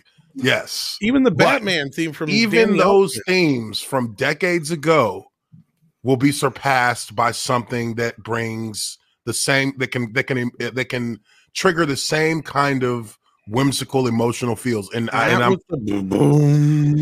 sorry, when that piano comes in, I have the soundtrack. Okay, so do I. Anybody says anything, like, I do, and it's not like I don't respect it. It's decent. Honestly, but I don't even put it on the same level. And when most of all of his shit anymore is just fucking drums. He's like happy that he got 1,200 drummers in the same room. Woo! I don't. It's not impressive to somebody. To be clear, I actually absolutely writes love music and has a musical. No, it doesn't work. I love the Williams theme, but I actually prefer the 40s Richard Fleischer theme to it, because to me that's the original. Well, see, Superman here's the theme. thing that I will get with, like, what Uche's saying. Like, yeah, like, I will, like things like the Batman, na will always be associated with Batman, to the point where even Prince couldn't get away from it in his soundtrack, in the Bat Dance song. But again, that score that Elfman did for Batman was fucking brilliant. Like, it was one of the few things they carried over into the animated series, because you just couldn't detach Batman from that. And that was one of the scenes in the Justice League where I was like, yeah, when his Batman theme kicks in and we get up there on and it's Ben Affleck Batman. But I don't think the theme sucks. I actually like that's another one. It's iconic. I love that original Batman, that Batman theme from Elfman, but I actually prefer dun dun dun dun dun dun dun dun dun dun dun, because to me that feels like that is Batman. That's powerful, that's raw, that's brutal, that's Batman. Oh, I don't know, man. Gentlemen, I hear that we are not going to fully agree on the scores apart from this. Between Batman and Superman, there are some truly epic scores across the board, aren't there? There are. I'm just saying, I agree with Uche that it will happen someday, but this was not it. I know you Snyder guys love it, but Hans Zimmer has had better days. Man, all right, stop. Let's move on. I can tell you he's had better days, and this is coming from the Mead Radio soundtrack, man. That's all I'm gonna say. All right, with that, we started with this from a super chat. So yes, we did. Yes, let's go back to the super chat. Willie Woodward says, Andre ruined my joke when I said wench. LOL. Oh, sorry about that. I should have seen that better. I was just used to. I'm only used to like the term wench in conjunction with Conan the Barbarian, but I'll remember Willie Woodward goes wenchen. So yeah, and Shogun Gaming sent us a super sticker of a unicorn for 14 Danish krona. So tusen takk, Cameloso. And Archangel G says for $5, I remember hearing during test screenings that the Snyder Cut was unwatchable. Why everyone suddenly has faith is beyond me. I can tell you that. Those test screenings that were unwatchable, that was leaked. It was fake news. It was never real. There were never any like audience test screenings that said the movie was unwatchable. It was a cover story that was put out there. It never happened. Just like the screenings of applause during Batman v Superman. It never happened. Bullshit. Fake news. Like really planted fake news put out there to disparage Snyder and defend what they were doing, bringing in Joss Whedon. So that was like really underhanded of them. Those test screenings never happened. What happened was that was that the producers decided that, you know what, we don't like this direction here. Although we were the ones that greenlit it and supported every single step of the way, now we're going to change tune, and we're going to blame Snyder for doing what we wanted. And to cover our own backs, we're going to leak out there that the test screening said it was unwatchable. Never happened. Taker610 says, Joker wasn't in the theatrical cut, right? No, he wasn't. They filmed brand new scenes, so that's a new addition to the movie. One of the few new things to it. And 860 Cyan God says, it's clear Lucas has had their eyes on the fandom. I think for Extra Singer, they got rid of her because they know we value her as her fans. There may be part of that. This is obviously in reference to Gina Carano, but we'll get back to that before long. And Cedric Taylor 08 says, John Wick, will this be the end, or will there be 5? As long as they make money, they're not going to stop making John Wick movies. Rest assured of that. Mm-hmm. And NJ Scoundrel says, any idea if the Snyder Cut of Justice League will be released? Oh yeah, no, we got that one. That was the Blu-ray one, so we got that one. Then we have Matt Giles. He sends 20 British pounds, and he says, for Tom's TV funeral. Oh, better well, loved you. and lost. Oh, well, thank you. Hopefully you're not a Zimmer fan. Because you're like, give me that fucking money back, you asshole. Now, here's like the thing: when you get a new TV, you're going to watch both the original and Man of Steel on it. So, yeah. I don't have those in 4K. I've got them in 3D. Oh, the original Superman, I have on 4K. Yeah, there you go. But I only have the DC movies. I only have the 3D versions. So, yeah. But you know what? You can watch them. Like, it's not a requirement for them to be 4K to watch them on a 4K TV. No, but I have my old 3D TV here still. I can't move it. So it's long story. I have it still around. I haven't got it set up. It's basically being like, I wouldn't call it in storage, but it's like there. I haven't got nothing set up for it. It's a pain in my ass. And now I got to figure out what I'm going to do with this TV and figure out where to get money to get another one. And because my other setups with my Dolby Atmos system, and that's all for, that was all meant for my 4K setup. So like, yeah. Moving on. Bear in the Wild says, does Gina have a case for discrimination in a wrongful termination case, since Pedro and Pascal did similar stuff but are still employed? No, she doesn't. There is no grounds for wrongful termination here, none whatsoever. But there may be for libel, but I don't think that she's going to do it. The question is, she wasn't even, here's the thing, because a few of the news stories have changed their headlines from fired to left. Okay. Well, they said fired, but when you asked Disney didn't say that they terminated her. They just said she don't work for us. Yeah, they just simply refrained from renewing her contract. Exactly. Which is true. She's technically between contract and it wasn't renewed. And that was what I was told. Fired per se. And this is something that we have run with our sources, and we are very confident that this is the case. So she wasn't fired, but of course an active decision was made not to renew her, when previously the plan was to renew her. So in a sense, she was fired, but still she has no grounds. I don't even know if that part's true. All I know is somebody ran to the press with this shit.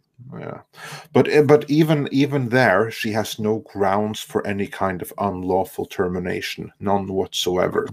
And I mean, even if they argued, even if one was to argue that, well, look at what she did, look at what Pedro did. Well, if you're looking at the timeline of things, one can assume that her and Pedro were both contacted by Disney, or at least their reps were contacted. Oh hell yeah! And they were told, actually, I've got it on pretty good authority that she was never asked to apologize or any of that shit. Well, by the time it got to this last situation with Gina Carano, there wasn't going to be an ask her to apologize. It was, we're not renewing you. That's what it boiled down to. Well, and I'm still but the Pedro Pascal thing, like, he was told to take that one tweet down. Like, they're Disney, like, they actually actively went out and said, remove this thing. now. No, there's a lot to this that doesn't smell right. I'm not even sure if there was any decisions made by any people that actually want, like, I wouldn't be surprised if we come to find out that Jon Favreau didn't know about this, Bob Iger didn't know about this. Oh, maybe no. even Kathleen Kennedy might even not have known. Man. When something like this happens, everybody knows it's known. Well, it's known because look, what's happened to her has happened to athletes as well. Like, and you know, I mean, I've witnessed these things happen. I've actually been the subject of one of these things that happened from something that I said online about another player who a lot of our fan base in Jacksonville wanted the Jaguars to select, and I fucking like ripped this guy to shreds because he was a terrible player. You know, and for people in the American audience, Tim Tebow. You know, you can Google my name with Tim Tebow. I was on the cover. I was on the front of Yahoo News or Yahoo's home website for what I said about this guy back in like 2009 or 2008. I can't remember exactly what year. And, you know, I was, you know, it really wasn't anything bad. It was just me giving my direct opinion from an analysis standpoint. And even that, well, with that, it's in that one instance, the Jaguars came and talked to me, but they didn't tell me like, "Hey, we don't want you talking about that." They just said, "You know, we know you. We know you communicate with our fans a lot. We know that you know you have feelings about this player, but you know, just be careful with." With going having too much back and forth because we don't want you to get in trouble for having too much back and forth. Now, in a different situation, I put up pictures of me out partying when I was a rookie, and the general manager, like within 24 hours of those pictures being posted, I was sitting in the general manager's office, and he was like, "What the hell are you doing?" And I was like, "What?" He turns his computer screen around and shows me the pictures of me out partying like 2 nights before that. And he's like, "You realize that I'm the reason you're on this team, right?" And I'm like, you know, this is me as a first-year player, and I'm like terrified sitting in the office, like, yes, I'm sorry, blah, blah, blah. He's like, "You are held to a higher standard because you are a professional athlete.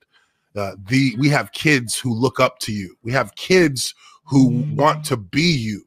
And when you have pictures like this where you've got alcohol in your hands, you're clearly drunk, you know, you're partying, you're doing this and that, what message is that sending to the kids who come to our games who look up to you as a role model, as somebody that they want to be?" And you know, from that perspective, that was my like real time experience with, you know, being on the wrong end of, you know, something that I thought was totally fine to post. And, you know, from that point on and throughout my entire career, and even to this day today, if I'm out and I have alcohol and I'm drinking, I will not take pictures with people. I won't take pictures with them because that stuck with me that long. That the pictures you put out there, the things you post represent who you are, whether it's true or not, to the public. So you have to be very careful because you not only represent yourself, but you're actually representing the brand for which you're employed under. And that's what's so, I mean, and I know people won't agree with that, you know, in Gina. Well, I agree with you to this point. I agree with you to this point, Uche. Like that used to be the way it was. No, dude, that's how it is. I don't know, man. Because if you're as long as you're in that one side, you can say whatever the hell you want online to anybody you want. But if you don't fall in line with that, ask Chris Pratt and Gina Carano how that works out comparatively to somebody like Pedro Pascal or, you know, Pablo Hidalgo. But look, even Pedro Pascal, Disney made him take down that. Yeah, but they didn't fire his ass. If he kept doing it, they would have. That's what I'm saying. Like Gina Carano, her situation is different because this was. What about Bree and all the rest of those guys then too? Like, and what about fucking? Here's the other problem I have, and that was before. And I'm not trying to challenge you, Uche. I'm just saying, like, look at Christina Ireland. Look at Christina. Yeah, look at Christina. Yeah, look at Christina. Like, they went out and they fucking they even said we support her and all this shit, and she's got some of the worst fucking tweets out there. Christina Ariel does. Yeah, like, but it's perfectly part of like the cultish mentality. Well, that's what I just said. That's what I'm saying. It's like, as long as you're in that one side, you're fine. But you know, that's the thing. And I want to change my story. This is what actually happened to my TV. Some motherfucker come to my house, stuck a microphone in my face, and I did this, and it hit my TV. That's what happened. I'm sticking to that story. No, I saw this tweet yesterday. It made me laugh. And then I seen she tweeted it here an hour ago. And I'm like, hell yeah, this is how she feels right now. And that's what I'm saying. Like, I mean, again, I know I can't obviously say I know for a fact, but I know enough to know that she was never asked to quit doing any of this stuff. And as far as I know, Favreau, any of those guys did not care. They had no problems with anything she was tweeting. It was not even a problem for them. And I heard that from a couple different places now. Well, let me ask you this. If she doesn't post none of that at all, what's her reality right now? She's got everything, the best days of her career literally at her fingertips. No, I'm not disagreeing with you. Protect your brand. Stop trying to get into ideological arguments with people, and protect your brand and focus on your career and your and making your money. Okay, well, to be fair, though, Uche, up until this very last tweet, because I'll give you that one. That one was pretty direct. Until this last tweet, you had a lot of people just assuming shit and throwing shit at her. Like the whole... I don't disagree with that. I do think that people were going after... And it was like, where did that come from? She did nothing to deserve that. There was people misinterpreting the mask bit, you know, and then she said one thing that was kind of, you know, I get it, you know, that when you got to the whole deal with when you're getting into the politics part, that's where I have to point and say, yeah, that's a little different, you know, because I agree. All celebrities should keep their politics to themselves. Yeah. You know, that's one thing is like, unless you know somebody, you should never really talk about your politics, your religion, or sports with them, because it's always going to end in a fight unless you know that person. It's just, it never ends well. And, you know, just, and I'm saying this to the chat, like, I see some of the comments in here, which look, I'm not mad at any comments anybody makes. You can call me whatever you want. I don't care. But I will say this.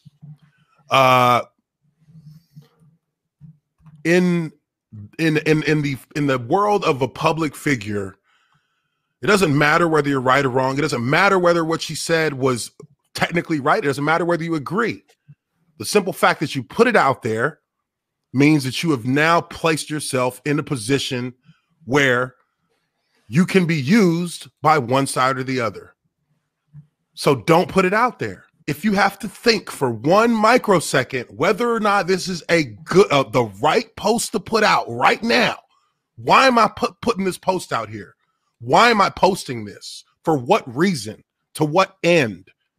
Is there something that's being affected in my life right now that is going that I feel so bothered by that I need to post something right now to set the record straight? If you have to think about that for 1 second, do not post it. Don't do it, because you're wrong. You know when you post something and you know that, yeah, this is going to be cool. People are going to like this. You post it without thinking for a second. If you have to think for 1 second, then you're wrong. Don't post it. It doesn't mean that you're being censored. You censor yourself because you have a career to protect.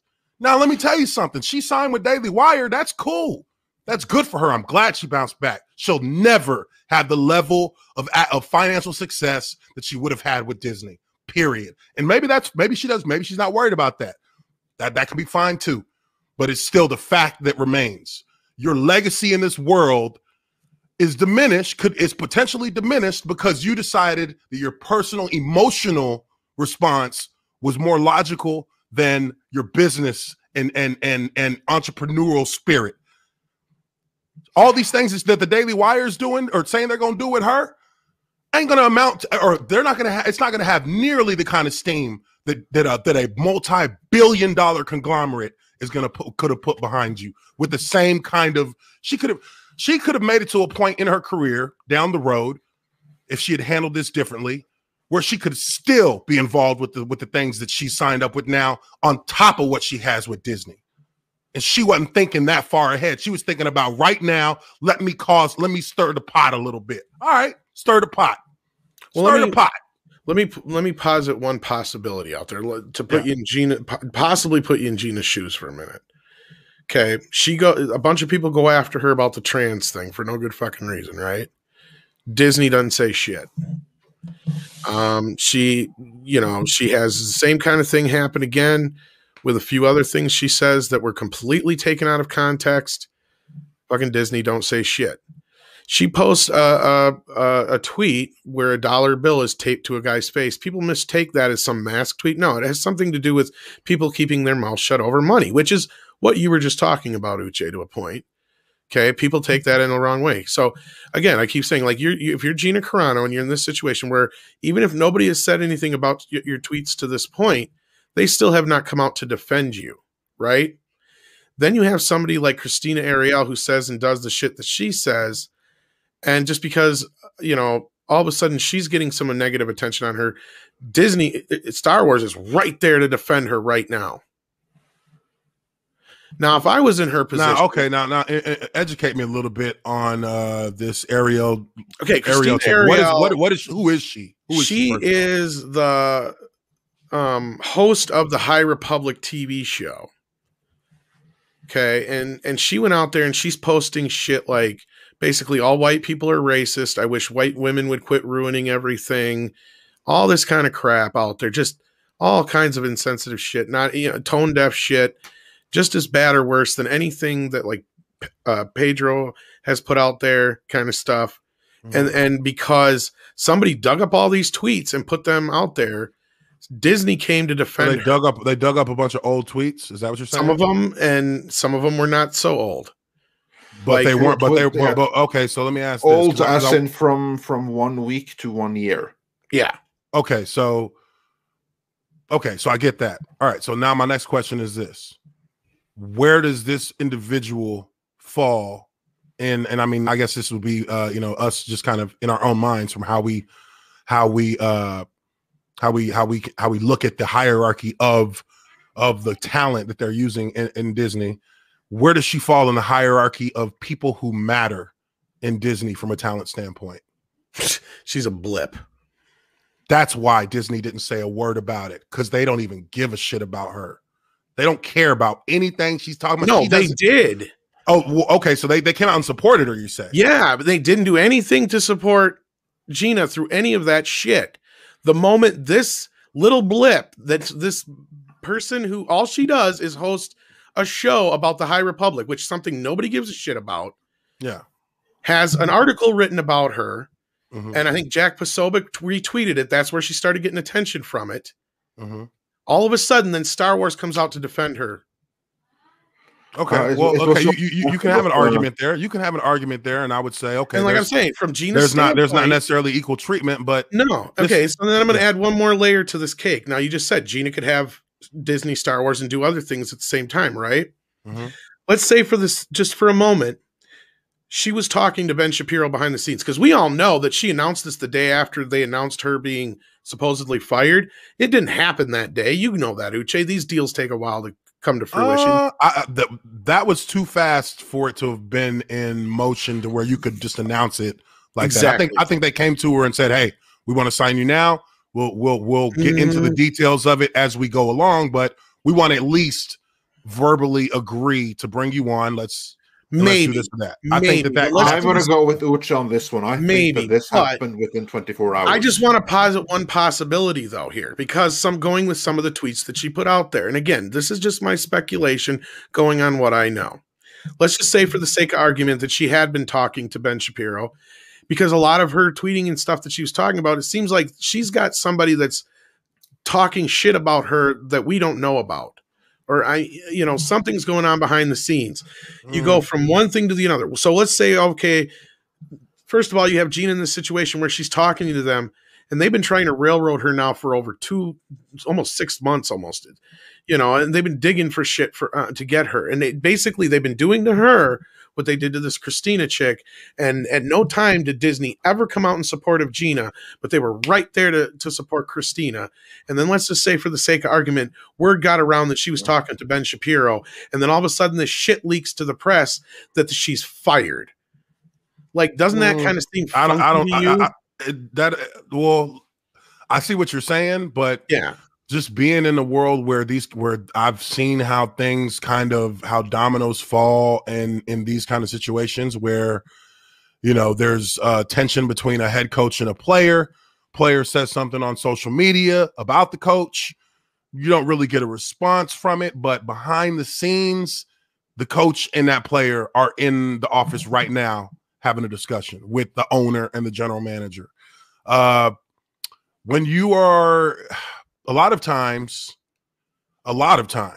times when the individual goes and does something or says something that is that is basically makes them into a liability at that point, a lot of times the company doesn't really address it to the public. A lot of times these things are done in-house before you ever hear about it. So that's why I believe, and that's why it makes much more sense to me, and I would say I'm 90% certain that Disney had already sat her in an office with the people who matter and said, listen, you need to chill. We're not telling you not to have a voice.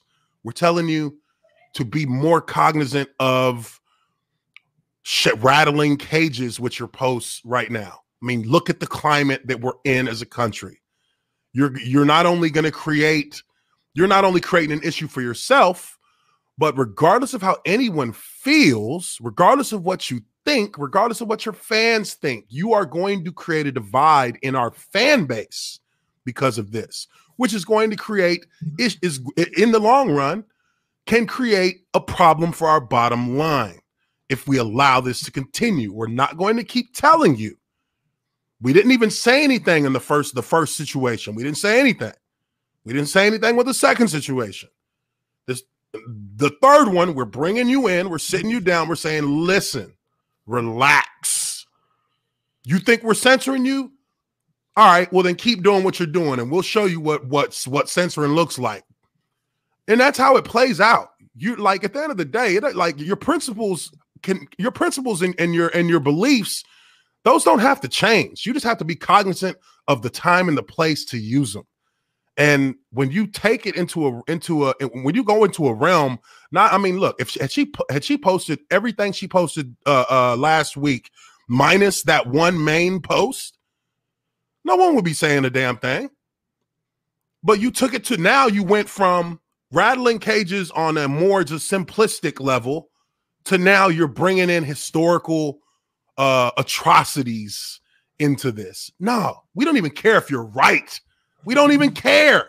Now we're getting asked questions about shit we don't want to talk about because we got other things we're trying to do. We're done with you. That's how it happens. I understand where you're coming from if that was the case, but I'm fairly The double standard part does not matter. I'm fairly confident that they never told Gina shit. I don't believe that. I don't believe that. You cannot believe it all you want, because when you create controversy for a company as an I've got employee, it from a fairly good source that she never got told shit, and she found out about this the same way we did. Well, I mean, and that's because now you're at the end game now. That was the end game. I'm telling you, this post, they may not have said a word to her about this post. They didn't say anything to her about previous ones either. That's what I'm saying. That's not what's being reported. That's not what's being reported. The truth then. Well, we won't know. We don't know. Unless somebody was in a room or in the room or sitting next to Bob Iger and he told them, "Nah, we ain't talked to her," then we don't know. But me, as somebody who's been in that world, I guarantee you, somebody talked to her. Somebody talked to her. And they said, stop or relax. They told her, relax, stop doing this. It's just not, there's no reason for it. There's no reason for it. Just stop. Do your job. That's one of the main things that we were coached in very heavily in as players on how to deal with the social media aspect and the out in public aspect. Always just been focus on your about. job. That one, I think I will say that the NFL has always been a bit up on that and a bit better about that compared to Hollywood. Because the thing is Hollywood's a bunch of free agents. A lot better. See, the Hollywood difference is, learn. Yeah, see, because the NFL, like, you know, you're part of a team. You're not just, you know, you've got, and you're there, you have your contract, you play, and you know, you have all kinds of different levels that are much different than Hollywood, to where a person on their own is their own entity. And that's where I'm saying, like, yes, in a normal situation like that, she probably would have gotten talked to. But at this point, if she was being cushioned by other people. Maybe other people were getting flack, and that I can tell you for a fact. But she was probably being, I guess, protected from it. But at the best that they could do at that level. But that's what I'm saying. There's a clear double standard. You have a problem. Look, I believe that they talked to her about her postings at a point in time. Why? Because her talent company dropped her too. Her publicist dropped her too. Those people don't do that unless they've already had these discussions. And now you give them no choice. Chris Pratt, for as much as people hate on Chris Pratt, you know what? Chris Pratt ain't never said nothing stupid. He ain't never said nothing controversial. That's my point right there, Uche. If you're one of these people that doesn't, then you get ostracized. It doesn't matter. It does not matter. But look, you know what? I bet you that his publicist, his talent agency, and the companies that have him under contract have his back, because they probably know how he feels personally as well. But he is handling it the right way. He's putting his message out in the right way, so that even if you don't, even for all these people hating on him and all these people that are talking shit, they can't pull up nothing and say, look at this. They can't. There ain't nothing to pull up. They got Chris Pratt's back because he makes multi-million/billion-dollar movies every year.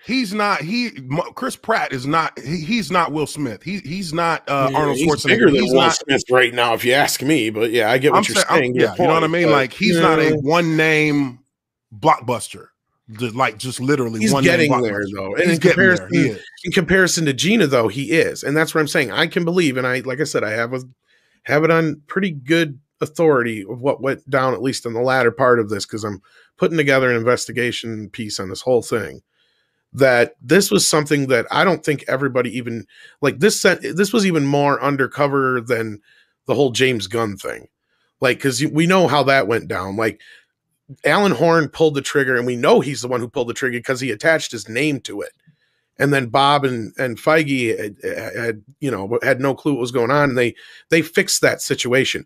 Whoever did this was too much of a pussy to attach their name to it. There's a reason. Whoever did what? This Gina thing to the press. It was not an official. It was not an official announcement. It was not an official announcement. All it was a Lucasfilm spokesperson told us. Mm-hmm. That is not an official announcement. There was nothing on the official Star Wars. There was nothing because she wasn't technically an employee. They're not going to. That's what they're doing. They're using it as a way to cause a big stir in the press. That's what I'm saying. They knew something was happening. This is all too convenient. Like, I know what you're saying, Uche. In a normal world, what you're saying makes fucking perfect sense. But we're not dealing with a fucking real world here. We're not dealing with people who fucking think like regular people.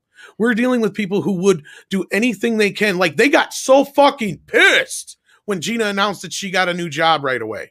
They were expecting her to be crying and fucking in the streets, dying of starvation. That's what these people want. I know you don't believe that to a point, but it is true. There are people out there who want to fucking hate her so much just because they don't agree with a few things she fucking said. Because she would not put her pronouns in her fucking bio. Because she would not bend the knee to all these fucking people who demanded that she should do this shit. That's what this is really all about. And I get that. And I'm not arguing against And I'm not yelling at you. I'm just upset about it. Because we have a situation here where this is, okay, fine. You know, they come for Gina. We didn't do shit. Then what's next? You, Uche, us? We aren't nearly as powerful as Gina is. You just pointed out yourself. Like, Chris Pratt ain't nearly as powerful as somebody like Will Smith and anybody like that. Well, what happens when Chris Pratt's next? And he ain't done jack shit. But they're going to figure it out. They're going to find something. They were sitting on this goddamn, they were waiting on this goddamn announcement. For the moment the tweet came out, they were waiting for something, anything they could pin to her, but they didn't stop to think what they were doing to Disney. So they sent Disney in a fucking tizzy, because guess what? They had their quarterly one meeting the next day. They didn't want this getting out to the press till after that. That was the problem. I mean, hey, they're thinking about business, right? You just I'm not saying right there. Like, they're thinking about their business. I'm not saying you're not wrong on that part. I'm not saying Gina wouldn't have gotten a talking to. I'm saying this happened before that ever had a chance to come to fruition. That's what I'm saying, is that this happened because somebody pushed it out there to the press who did not like Gina, who wanted her the fuck out of there. That's what they wanted, and they got it done, at least in the eyes of the world. And now you've got Disney sitting there holding their dicks going, what the fuck just happened? I'm not kidding. I don't think that anything like this goes down without people high enough up to actually you got rogue make a decision, knows. And that's, and you know, sometimes, and again, like, I'm only speaking on knowing the culture of this kind of scenario, because what happened to her or her scenario is not an uncommon thing in, you know, the social media realm as it pertains to sports as well. Like, there are guys who have, I mean, like, there would be guys on my team who have very strong political views about whatever may be happening, and they may be opposite from other guys in the room, but and guys will argue about that in the locker room for like all during our lunch break. We'll be yelling at each other, talking shit, but once that's over with, you know, if that guy goes and says that, you know, or says something, or at least expresses that belief online, and people go after him for it, more often than not, teammates are going to back him up.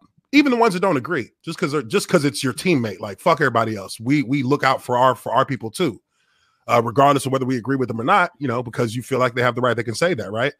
But that might still get his ass fired. No, and because it's putting it's putting yourself ahead of the actual franchise. And in this situation, I can see a scenario where Disney is like, we're just to avoid having to actually put a statement out. We're just going to say that she doesn't work for us, because technically we'd be right. That would be the case if somebody was asking and they were answering. No, somebody put this out there. That's what I'm saying. Like, this was a calculated plan. Like, they were waiting on this. Hold on. So Disney or the spokesperson that came out and said that she no longer worked for the company, that was in response to a question about her tweet. That was the response about the question of whether or not they had anything to say about what she put out on her Instagram story. That's a planned response. That's something that was ready to be put out there as soon as they were asked, because it now puts Disney in this position where they can basically say, hey, she doesn't work for us, and it's over and done with in their eyes. They're moving on. What you got to understand is, right now with Disney, and I mean, again, I'm fairly certain, and when I say this, they're done with this situation, and it's not even like that's yesterday's news to them, and they are already full steam ahead. That's not being discussed, and it's not something that is really going to affect Disney's process moving forward, other than now they just find a new way to bring out the Rangers of the what was it? Rangers of the Republic or whatever it was. If they indeed proceed with it. Now, yeah, that if they're I agree proceeding with with completely, it, because many that's actually like one of the things that I wanted this is to a touch on statement, for according to this. today. This was not a question. This was a statement from a spokesperson at Lucasfilm. That's what all the stories are saying. Yeah, this is true, but actually, that's probably, which is probably right. That it's a statement, but that statement might very well have been triggered by Deadline Hollywood asking, "Hey, do you have anything to say about this?" Yes, here's our official statement, from what I remember. And then Deadline Hollywood has an exclusive. I would not be surprised if that's how that they all were statement came reporting about. it. They all were. The Wrap, everybody was reporting it as their I know, own. but they picked it up from Deadline Hollywood. No, they didn't. Never mind. I'm not going to argue about this. That's great. Well, and also one more quick point here. Just because I'm looking at the chat and I'm seeing people say, "Oh, this is not football," blah blah blah blah. Let me tell you something about the NFL. Fortune 500 companies, Fortune 100 companies visit NFL teams every year. Their CEOs, their presidents, their VPs visit NFL teams, visit NFL offices every single year to study the NFL and how they operate. Because the NFL is probably the most efficiently run sports brand in the world.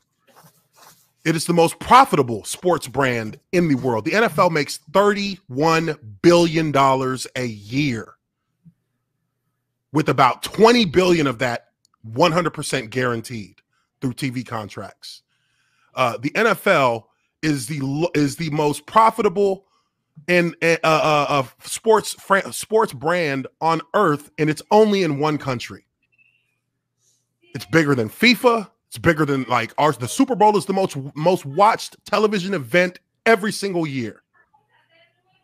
Fortune 5, the top companies, Bob Iger himself probably has conversations and visits and talks with NFL owners to find out and to peer into the techniques and the strategies that the NFL uses to operate and to sustain itself for as long as it's had, 101 years now.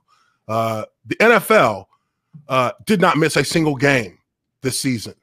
The NFL, regardless of what people want to say about ratings or whatnot, doesn't matter. The NFL is a cornerstone of the American economy. And companies like Disney try to emulate the efficiency of the NFL. So to say this is different, no, it's not. This is business. And the NFL does it better than anybody. People want to know how they do it. And that includes public relations. That's one of the biggest reasons the NFL is so popular, is because of the human relations departments for all these 32 teams that contractually obligate its players to be active in the community, to be members of the community that they play for and represent as a member of a team in a city. So, I know what the fuck I'm talking about because I'm behind the curtain. Y'all are sitting at y'all's computer screens watching this, listening, talking about, I don't know what I'm talking about. No. It's quite the opposite. I know exactly what the fuck I'm talking about. So let's just be clear on that for y'all out there who think you know better. You don't. Well, and I've conceded already on one thing, Uche, is the NFL has got their shit together a hell of a lot better than Hollywood does. That's the thing. Hollywood is a fucking Wild West compared to fucking the NFL. That's the thing. And you don't have teams, you don't have organizations, you don't have any of that stuff in the same way that you do. Now, you do have, like you said, agents and you have press people and all that kind of stuff. I get you. And again, we're going to have to move on from this conversation. But I'm just saying there's a lot more to this than what's on the surface. And in a normal world, under normal circumstances, you'd be 100% Uche, and I wouldn't fucking be arguing with you one bit.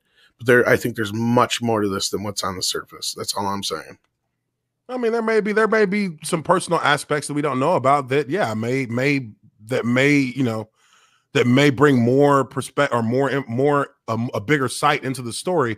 But the main bullet points of it will remain the same. When you're an employee of a company, things that you put out there in the public are a reflection of not only you and how you believe things to be in the world, but also a reflection of the company that employs you. And when people don't like that, they go after the company just as much as they go after the individual. And the company does not want that. So they will eliminate a threat when they see it approaching that can alter their prospective future from a financial standpoint. All right. Well, I think we got a few more super chats we need to get to, Andre. We do. Since we keep on discussing for like 15 minutes for each and every single one of them. Yeah, I know. So, yeah. Alex Acerra says for $9.99, thank you so much. Hence why celebrities' enlightened tweets mean nothing to me, as much as their right-wing edgelord BS. Either way, we can agree that HW's people need to get the fuck out, SM, or be moderated. Who's HW again? Is that Harvey Weinstein? Oh, I don't know. That's the only, It's the only HW I can think of. Yeah, might as well be. And Hollywood, probably. Maybe. And JWT6577 says, considering that Warner has seen the Snyder Cut, it's far more likely it's garbage, and Warner is trying to minimize the damage. No, actually, the Snyder Cut is no damage to them whatsoever. Yeah. Actually, if it's bad, that's good for Warner Brothers, because then they can say, oh, look, it was a disaster. You see, this is why we buried it. This is why we did the Whedon cut. We were right. So no, they are hoping it's going to be bad. They want it to be a big failure, because that's what's going to benefit them.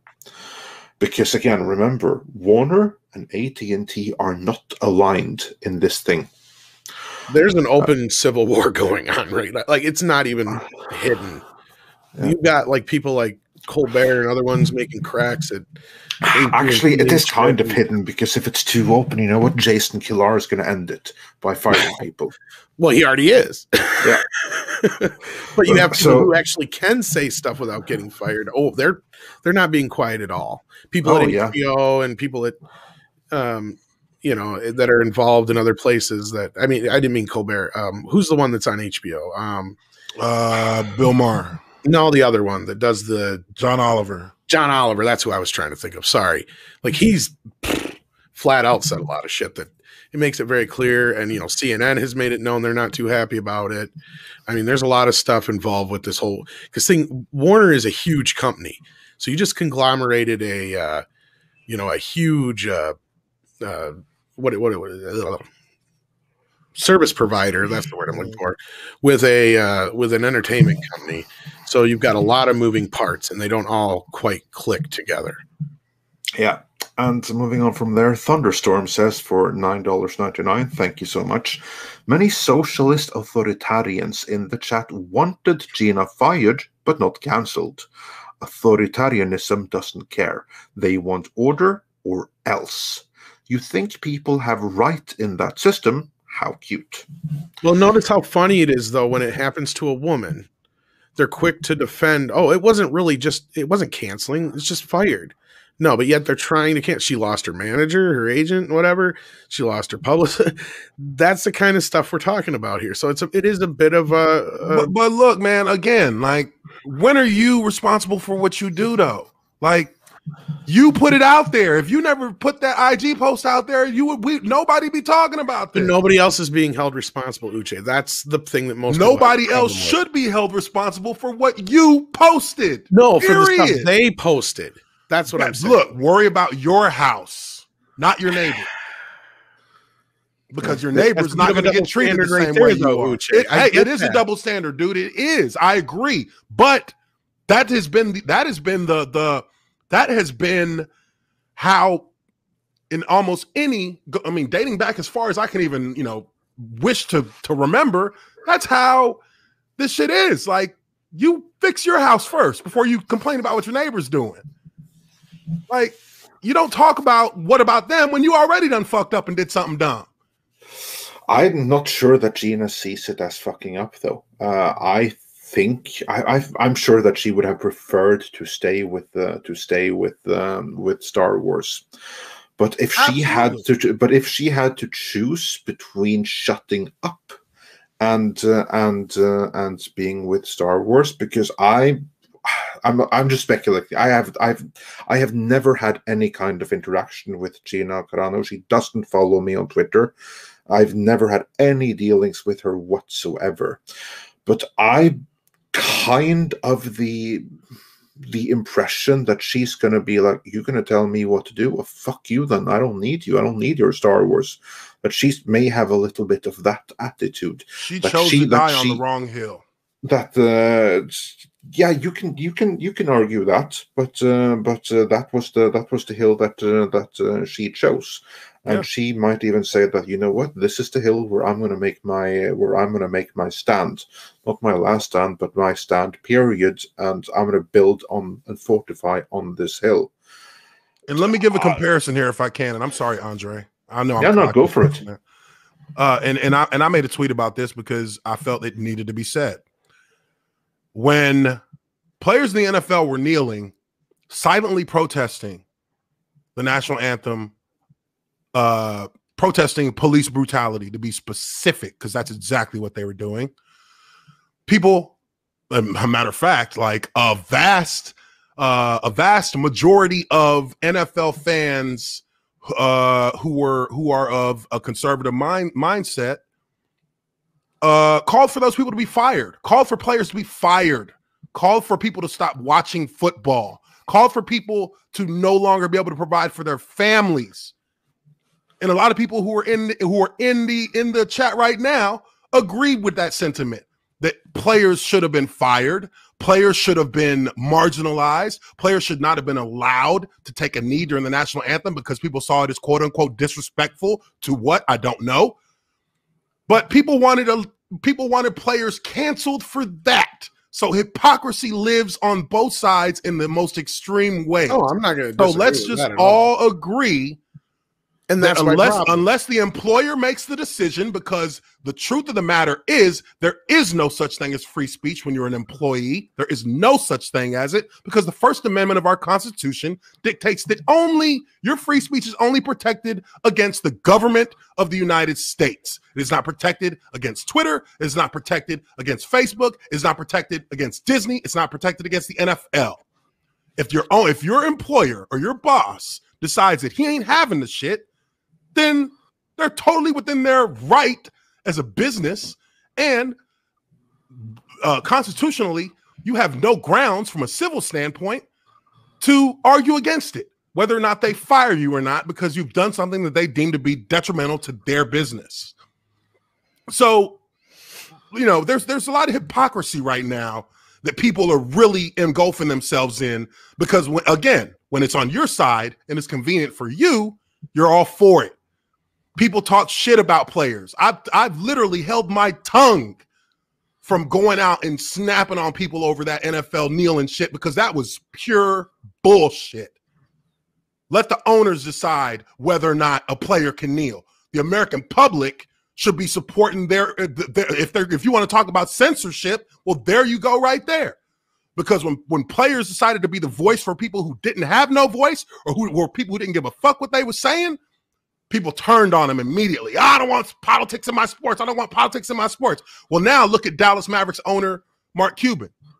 He shut down the national anthem from even being played before their games. And now people are going after him. He just took the politics out of his game. And now people want to go after him. So, you know, people's hypocrisy is it's all based on your convenience, whether it's convenient for you to be hypocritical or not. And I'm not disagreeing with that point. I'm not even arguing that point.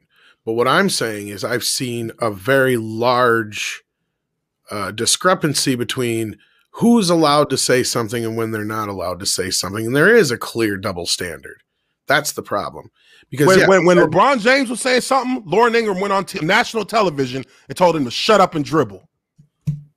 And motherfuckers were making videos around that left and right talking about they support. Got a lot of flack too. So, I mean, and that's rightfully so. Like, at the same time, was it her place to say something? Probably not. That's not my place to say anything either. But if by going by your standards of what you're saying, because what happened was, you know, from my understanding from the whole thing is, you know, when Kaepernick got fired or whatever, that's when this whole thing blew up. And he's the only one who lost his job on that side. No, it wasn't Kaepernick getting fired. It wasn't Kaepernick getting fired. It was the fact that it became a literal firestorm against players across the league. Because one, the president of the United States came out and said, get those sons of bitches off the field right now. Fire his ass. You're fired. And people latched onto that. That's where it started. So now the what you're president's just going to saying, turn though. something. The president's going to come in and be a factor in this now, right?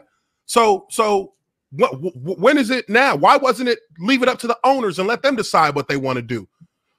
The president started calling the owners of teams and telling them, why aren't they firing players for doing what they're doing? They're disrespecting the United States. Hold on. The government needs to stay the fuck out of a private company's matters because they ain't got no place in it. So to me, that's where my anger came from in that is that, you know, when people said, well, it's a private company, you know, if the owner decides he don't want a player kneeling, then they should fire him. And when I heard that, I said, you know what? That is 100% correct. If an owner decides that he don't want his players kneeling, and he says, if you kneel, you're fired, then hey, that's what it is. Even if other teams have players kneeling and their owner decides that they're not going to fire. So, you know, there's two sides to the coin, and that's where it can seem like I'm being a little bit duplicitous about this. And I agree with that. And I'm not there's two sides with you on that point. But my point is this, is after that whole thing blew up, though, aside from him, who else got fired, though? Anybody look, the NFL is very hard to prove why you were fired. That's okay. See, that's the thing is the NFL is a much total different animal than Hollywood, though, Uche. That's the thing. And that's what I've been trying to say from the start is I get where you're coming from and you make excellent points there. But when it comes to Hollywood, it's not like the NFL. They don't have nearly as much control over the people that are in movies and television shows that they do over players in the NFL, because you have a lot of, you know, different opinions and different situations where these people don't necessarily need, you know, one studio or the other. They can go elsewhere. And Gina did just that. But at the same time, she would have a hard time getting a job anywhere else right now because of this shit. And that's what this canceling thing is about. You know, it's a little, when it comes to the NFL, it's a part of it. It has to do with, you know, like you said, there's owners, they own the teams, and that's a big difference. Disney owns this. This is their Star Wars. And again, they're within their right and every right. And that's where I've never said, oh yeah, when people ask, can Gina sue? No, she has no rights to sue whatsoever. Maybe on some libel stuff after the fact and some other things we could get into as far as, you know, nuanced conversation about the cancellation of toys and other money that she may be losing out because of this. But, you know, as far as like actually suing them on any grounds of anything kind, no, she has nothing to stand on there. And I'm not arguing that in any way, shape, or form. But what I do see is a clear double standard. I see a lot of hypocrisy. And unlike a football team where you have a team that are all working together, you have a lot of different departments and things in Hollywood that are so disconnected and discombobulated compared to the NFL. It's not even nearly the same monster. That I can tell you. No, I understand that. I understand that fully. You know, I do. I get what people are saying about the double standard. There is, like, I'm not arguing against that. There is. I'm not saying it's right. I'm saying that, again, know the game you're playing. Know how to protect yourself. I don't think anybody should be out there doing any of this stuff, as far as I'm concerned, with their politics. I think you should keep it to yourself. That's my opinion on the matter. So anyway, moving on. Yeah, moving on. So yeah, there's obviously a double standard, and yeah, Gina, I think that I think that the choice kind of was made for her a little bit, but when it was there, she chose, this is the hill I'm going to stand on, and with the Daily Wire, I think she's going to make a very powerful stand right there. But we shall see. Moving on with the super chats. Neubaum Turk says for $5, we talked about this yesterday on Ryan's stream. DC rushed their universe and mismanaged it. It fell short. Wooly Woodward says, damn Tom, I've got to have you on my show to talk on Man of Steel, Batman v Superman, etc. I had fun talking to you about some of it. Maybe bring Andre too. Yeah, we'll see about that. And Stephen Otten says, I loved Temple of Doom, and Empire is still the best Star Wars movie. Fight me. No, I agree with you. I concede, sir. And George Peter Gatzis says for $2, Gina wasn't fired. It was a publicity stunt. That's kind of more Wow. what I'm getting at. A little bit Yeah. closer, but Yeah. anyway. Peaked Panda says for $5, it's weird because Gina's co-star made similar Twitter remarks and he faced zero backlash. It's almost as if Gina was right all along, and that's scary. Yeah, as I said, there's a double standard there. And Stephen Otten says, Batman in a Mad Max type universe? Yes, please. Yeah, I wish. Especially since we can't even get Mad Max in a Mad Max universe anymore. And Ryuki Kiyosu says for $5, I probably butchered that name, sorry about that. I wonder if Gina is feeling the song Eye of the Beholder by Metallica lately. I don't know about that. And Trencher1375 says for 50 Norwegian krona, tusen takk, Lois being the only thing stopping Superman from becoming a dictator of Earth is lame as hell. Zack Snyder is the wrong guy.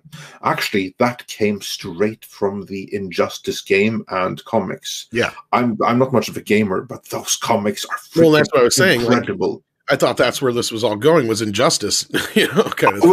I would have been all for that. Uche, would you have liked an Injustice series of movies?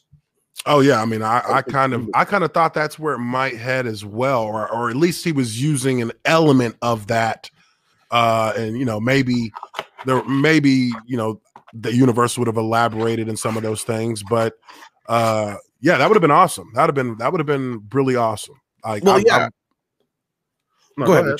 No, I was going to say I've read the well, I won't say I've read. I've listened to the interactive comics on Comic Storian's channel, and of what's it called, of Injustice. And I thought it was freaking dope. I thought it was really dope.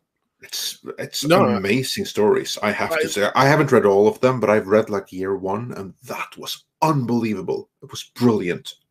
Well, I love comic stories where they take a concept like that. Like, okay, it's a question. You even heard Jor-El say it in the Superman movie. You can't put one above the rest. That's the thing is, should somebody like Superman, who has the powers he has, really morally put one person over the rest? And what would happen if they were to do that? And what would happen if they lost that person? And what could happen? And what that could bring down on society and the world. And it's just those interesting questions. That's the kind of questions comics used to ask. Yeah, you know what I mean? Not anymore. The questions they ask now is, so who would you like to sleep with? Are you gay, bi, trans? That's all they ask anymore in comics. They don't ask any other. Going through a phase. They're just going through a phase right now. Oh, I miss the days when comics actually ask good questions. There are some good comics still. You just have to look a little bit further for them, but they're still out there, even from the big two. And Roger Haynes says, Bill Conti fan right here. So right here. So yeah, now we know. Roger Haynes is a Bill Conti fan. And Malcolm Fuller says the best Superman theme is a mix of both Williams and Zimmer. And accepted that. That's what I was kind of trying to say. Is I would have loved to have a little bit of the new with the old. That's all. I don't know how much I agree with the mixing of the two, but all right. And speaking on the topic of music, Namco says, try tapping out the Terminator theme, then try the Doctor Who theme afterwards. Okay. I'm not sure, unless he means they're in the same time. I don't know about that. No, he said afterwards. That so T2 one theme after was the other. That T2 theme was that was a classic too, right?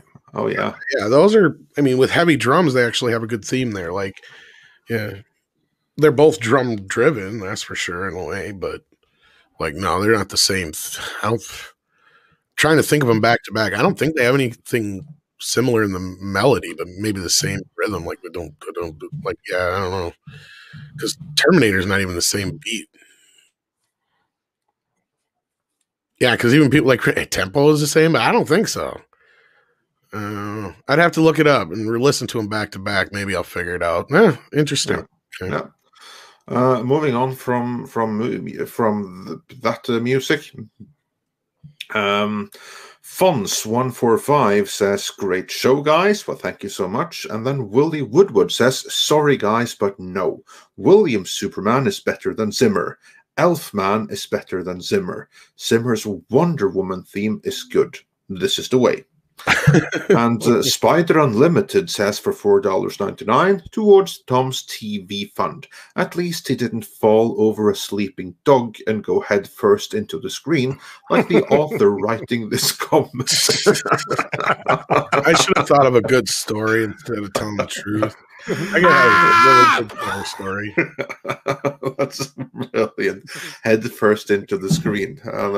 Be careful with where that sleeping dogs lie, I believe the expression is. Well, what's funny is the first post after I posted it was what? Did you see the new preview for Wonder Woman or Batwoman or whatever? Threw his phone at the screen. Fuck this! Oh yeah, that's brilliant. And WCW2793 says, favorite non-DC and Marvel score, The Shadow. Yeah, that was a pretty decent one. As for me, though, Dread. That beat is sick, crazy. Wait. We talking about 2012 Dread? Of course. Okay, yeah, good. Yes. I like that one. Yeah. No, the only one that matters. Only one that counts. And Troy Pacelli says for $5, that's not right. Gina does have a case if she wants under California state law. They have a law that protects against discrimination based on politics. Really? Well, I'm sure that's like a dormant law. I don't know if that's... regardless, they got around it because she wasn't technically fired, like we've been saying. It's going to come... Basically, they didn't have contracts signed yet. It was... I don't think... She has no case right there. Libel, maybe, but that's it. And Marty says for $10 Canadian, role models in this light. It is a good look to apparently support the calls for Trump supporters to be re-educated and come down on Carano this way. Yeah, that apparently is good because that's what the mainstream is saying it's calling for. So yeah, apparently that has been decreed to be good by the what's it called? Like all the trusted news sources say it, so it must be true, mustn't it? And Legion Steve says for £10 British for Tom's TV fund. I never smashed a TV, but I once dropped a 14-kilo dumbbell on my smartphone. Most expensive workout ever. Yeah, I've fucked up some phones in my time, too, because of my carpal tunnel. It sucks.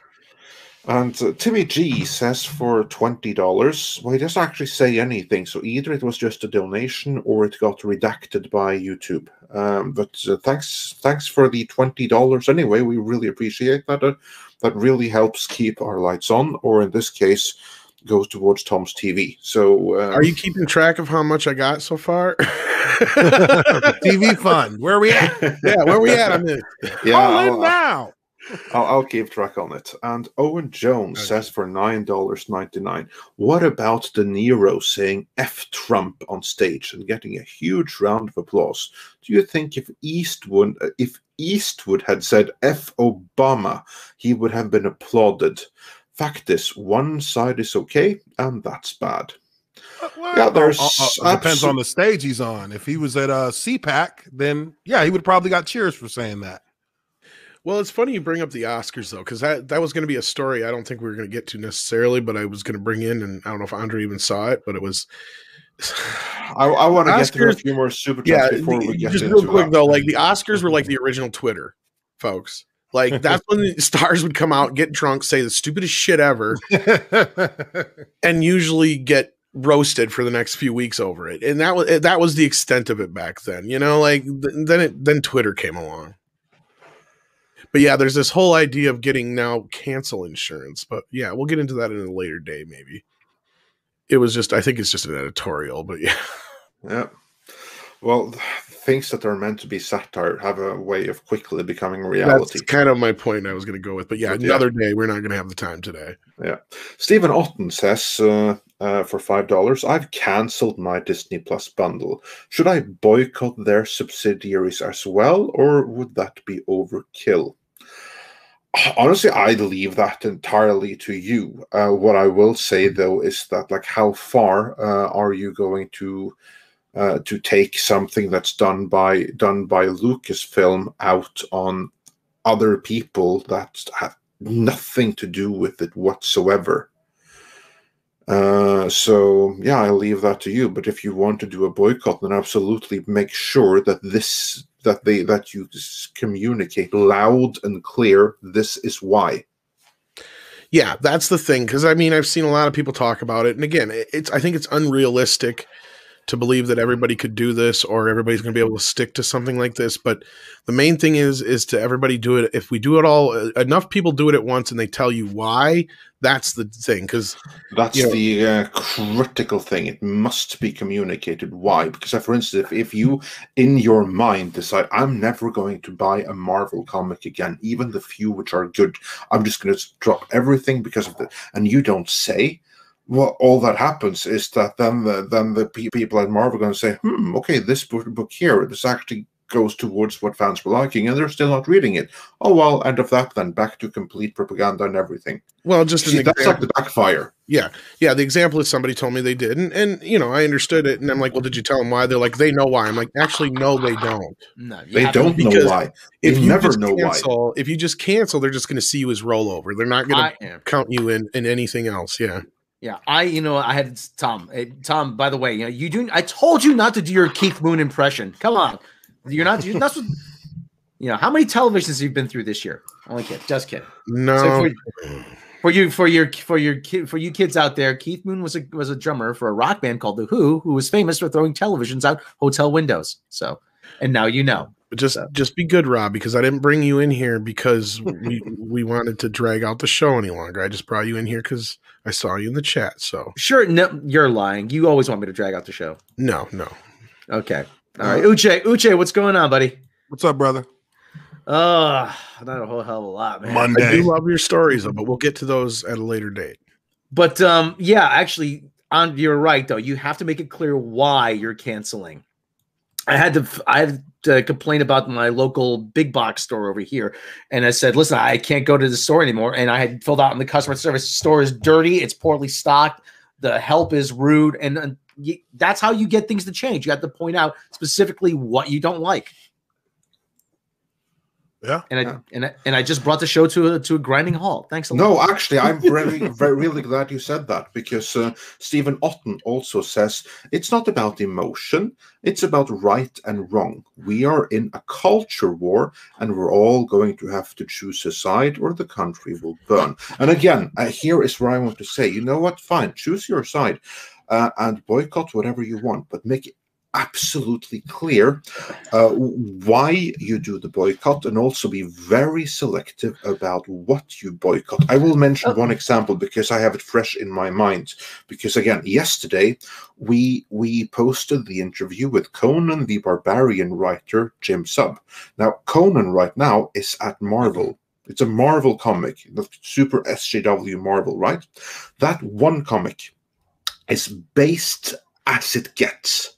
Like, I'm not saying anything about Sub's personal beliefs, but I'm just saying that that comic is badass. It is everything that you want out of a comic. And really, that is something that should be supported by everyone. It's part of the reason why we have that interview, is to highlight that, you know, there are some good things out there. And the most powerful statement that you can make is not just universally block everything Disney. It is to selectively block out some things and support other things. Support the things that you want more of, even from the companies that you don't like perhaps especially from the companies that you don't like. For just hypothetically, if all other Marvel comics sales were to tank, but that one and the handful of others that were good actually skyrockets, you know what happens then? They're going to get the message. They like this, but they don't like this. Yes, exactly. Yeah. Whereas if you just block everything, they learn nothing. Yeah. There was Uche, you ever play Grand Theft Auto Vice City? Yeah. Yeah, remember that part on the radio? He goes, "What good's loving something if you don't throw money at it?" That's the whole thing. If you you just have to support the things you like. You have to just back. You have to back them with your voting with your wallet, people. That's what it's called. That's what I posted. That was what I posted yesterday on in regard to the Snyder cut. Oh yeah. I said, let our money do the talking. That's the only way. That's the only thing that moves every needle is the money. Exactly. And that is why you can never just go and just say that I'm not going to support anything from this, because then they'll learn nothing.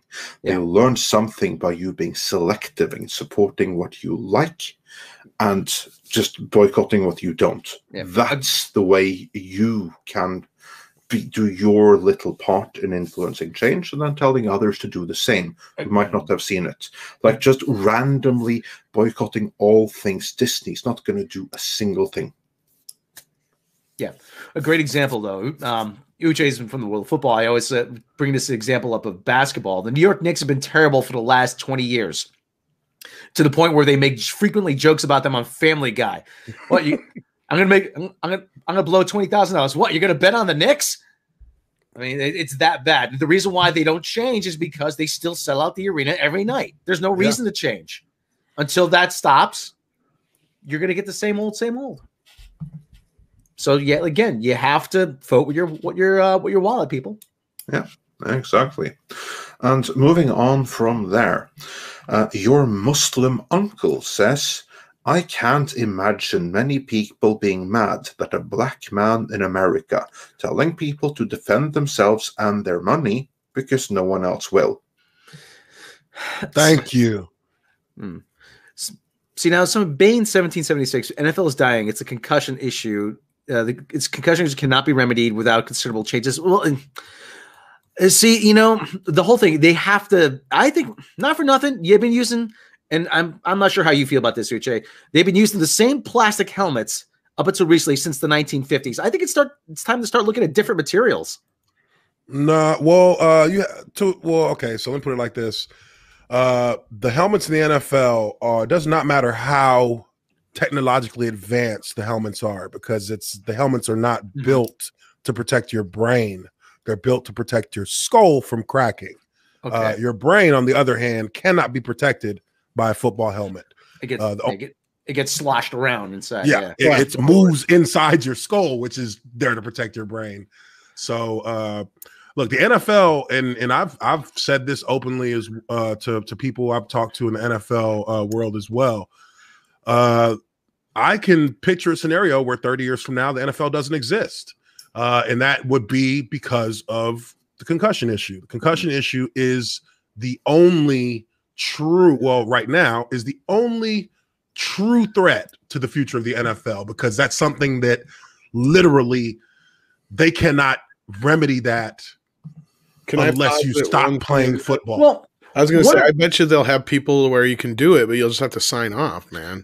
Well, if people are willing to do that, they'll sign. We have a union. We have a union. There's no way that would happen. Well, I know this is going to bore Andre this little bit here, but one thing I've noticed over the last 10 or so years is guys don't know how to tackle anymore. Yeah, guys, the tackling is becoming a little bit sloppier now. Yeah, they put their heads down, they lean their shoulder into somebody, and they try to knock them over. I'm like, no, you have to keep your head. The way I was always told, you keep your head up and you put your arms around them, you wrap them up, and you bring them down. Tackling. I mean, now it's part of the initiative, Heads Up Football now. Yeah. Well, that's heads up has always been how that we call that the Terminator tackle. That's where you have your eyes up, you wrap up, you step on the guy's toes as you run through to tackle him. You're doing it with your face being the main portion that makes contact. So it's not really your head that's getting smacked in there. The NFL, to me personally, technique in the NFL has become sloppier because of coaching, not because guys don't know how to tackle. They just weren't really ever coached very well on how to tackle. And at the pro level, it's like, we ain't coaching you how to tackle. You need to know how to tackle. Yeah. But that is true what you said. It's become a little bit sloppy the last 5-10 years. Thundercats, so then the soccer invasion of America will be complete. They've been saying soccer is going to be, just you wait, just when I was a kid, just you wait, in 20 years, that was in the 70s, and in the year 1985, in the year 1995, in the year 2525, if Man U is still alive. Well, that's where, like, even though I know there's unions and stuff, Uche, I feel like at some point it'll eventually just get to that point. Like some of these like post-apocalyptic movies where we have like Death Bowl and all that kind of shit, probably not too far off, because eventually it'll just get to a point where, because Americans, let's face it, no matter what world we live in, there's a reason why soccer didn't take off. It's not contact enough for us. We need violence. In the future, there will be rollerball. Bring it back. That's what I'm talking about. Wars. Uche, you're familiar with that movie, right? Rollerball. Oh yeah. It's a good movie. Well, I think that like an American soccer that blends in MMA could be very popular, but that's what I'm. Well, now you're talking. Yeah. You want to hear what my idea? Want to hear my idea was to Americanize soccer? Have an exploding ball, and the only way to diffuse it is to score. You would see offense like you'd never see. Come on, this thing's gonna blow any second now. Get it in the Throw it. Yeah. No, Andre, I know I picked on you for Caddyshack, but that one scene with Randy Quaid, where he's like, they're playing and he's trying to get the other guy to play defense and shit while they're playing hockey. That's Americans for you. Like golf is okay for like, because old guys are really into it. But I tell you right now, if you added some contact or karate to golf, that shit would be so huge. My idea was to combine professional wrestling and golf. Have the guy say, "You slept with my wife. Give me my 9-iron. I'm gonna go jack. I'm gonna get a hole-in-one on you, just like I did your wife." Moving on from there. Roger Haynes says, why some people can be emotional and racist and get away with it. Well, that's how it goes. And Silver Nova says, for $10 Australian, thank you so much. Regarding Gina, remember, in every age and epoch, there are those few who stand up to the prevailing status quo and risk punishment for doing so. Future generations are in their debt. Yeah, and I think that's the hill that she will be embracing. And Taker 610 says Grogu had to be written out of the show after a pic of him drunk on fish eggs, a DUI, and a messy paternity suit involving a fish nun. Shame. That's hilarious. I don't know if it's true, but I heard a rumor about the whole fish egg thing real quick. Or not fish egg, but a lizard egg thing about Grogu, that they got some bad feedback about it, but it was too late to take it out because they had already made like Funko Pops and shit for it. Well, it certainly stood out, didn't it? Well, yeah, it was one of the things that everybody talked. Like they needed the Luke moment to kind of really take that, because for a while that's all people could talk about.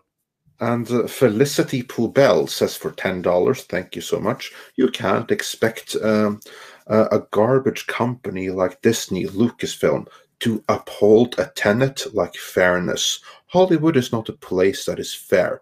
Gina chose to make freedom of speech an issue. GL to her in the future. Again, it's Uche's not wrong in a lot of things he's saying, and I don't mean to come off like I was trying to say he was in a lot of things, but it's just, yes, in this situation, you reap what you sow in certain situations. I can't deny that. I cannot, say that Gina has not made a few posts that weren't controversial, but my point was always the double standard, the hypocrisy that's involved here. And again, I laid out my scenario that was 100% correct and known to be correct up until the part where I said where, she may have been already in talks with Shapiro. That part was where I come into my skeptical kind of throwing things in there, or speculatory. I mean, not skeptical.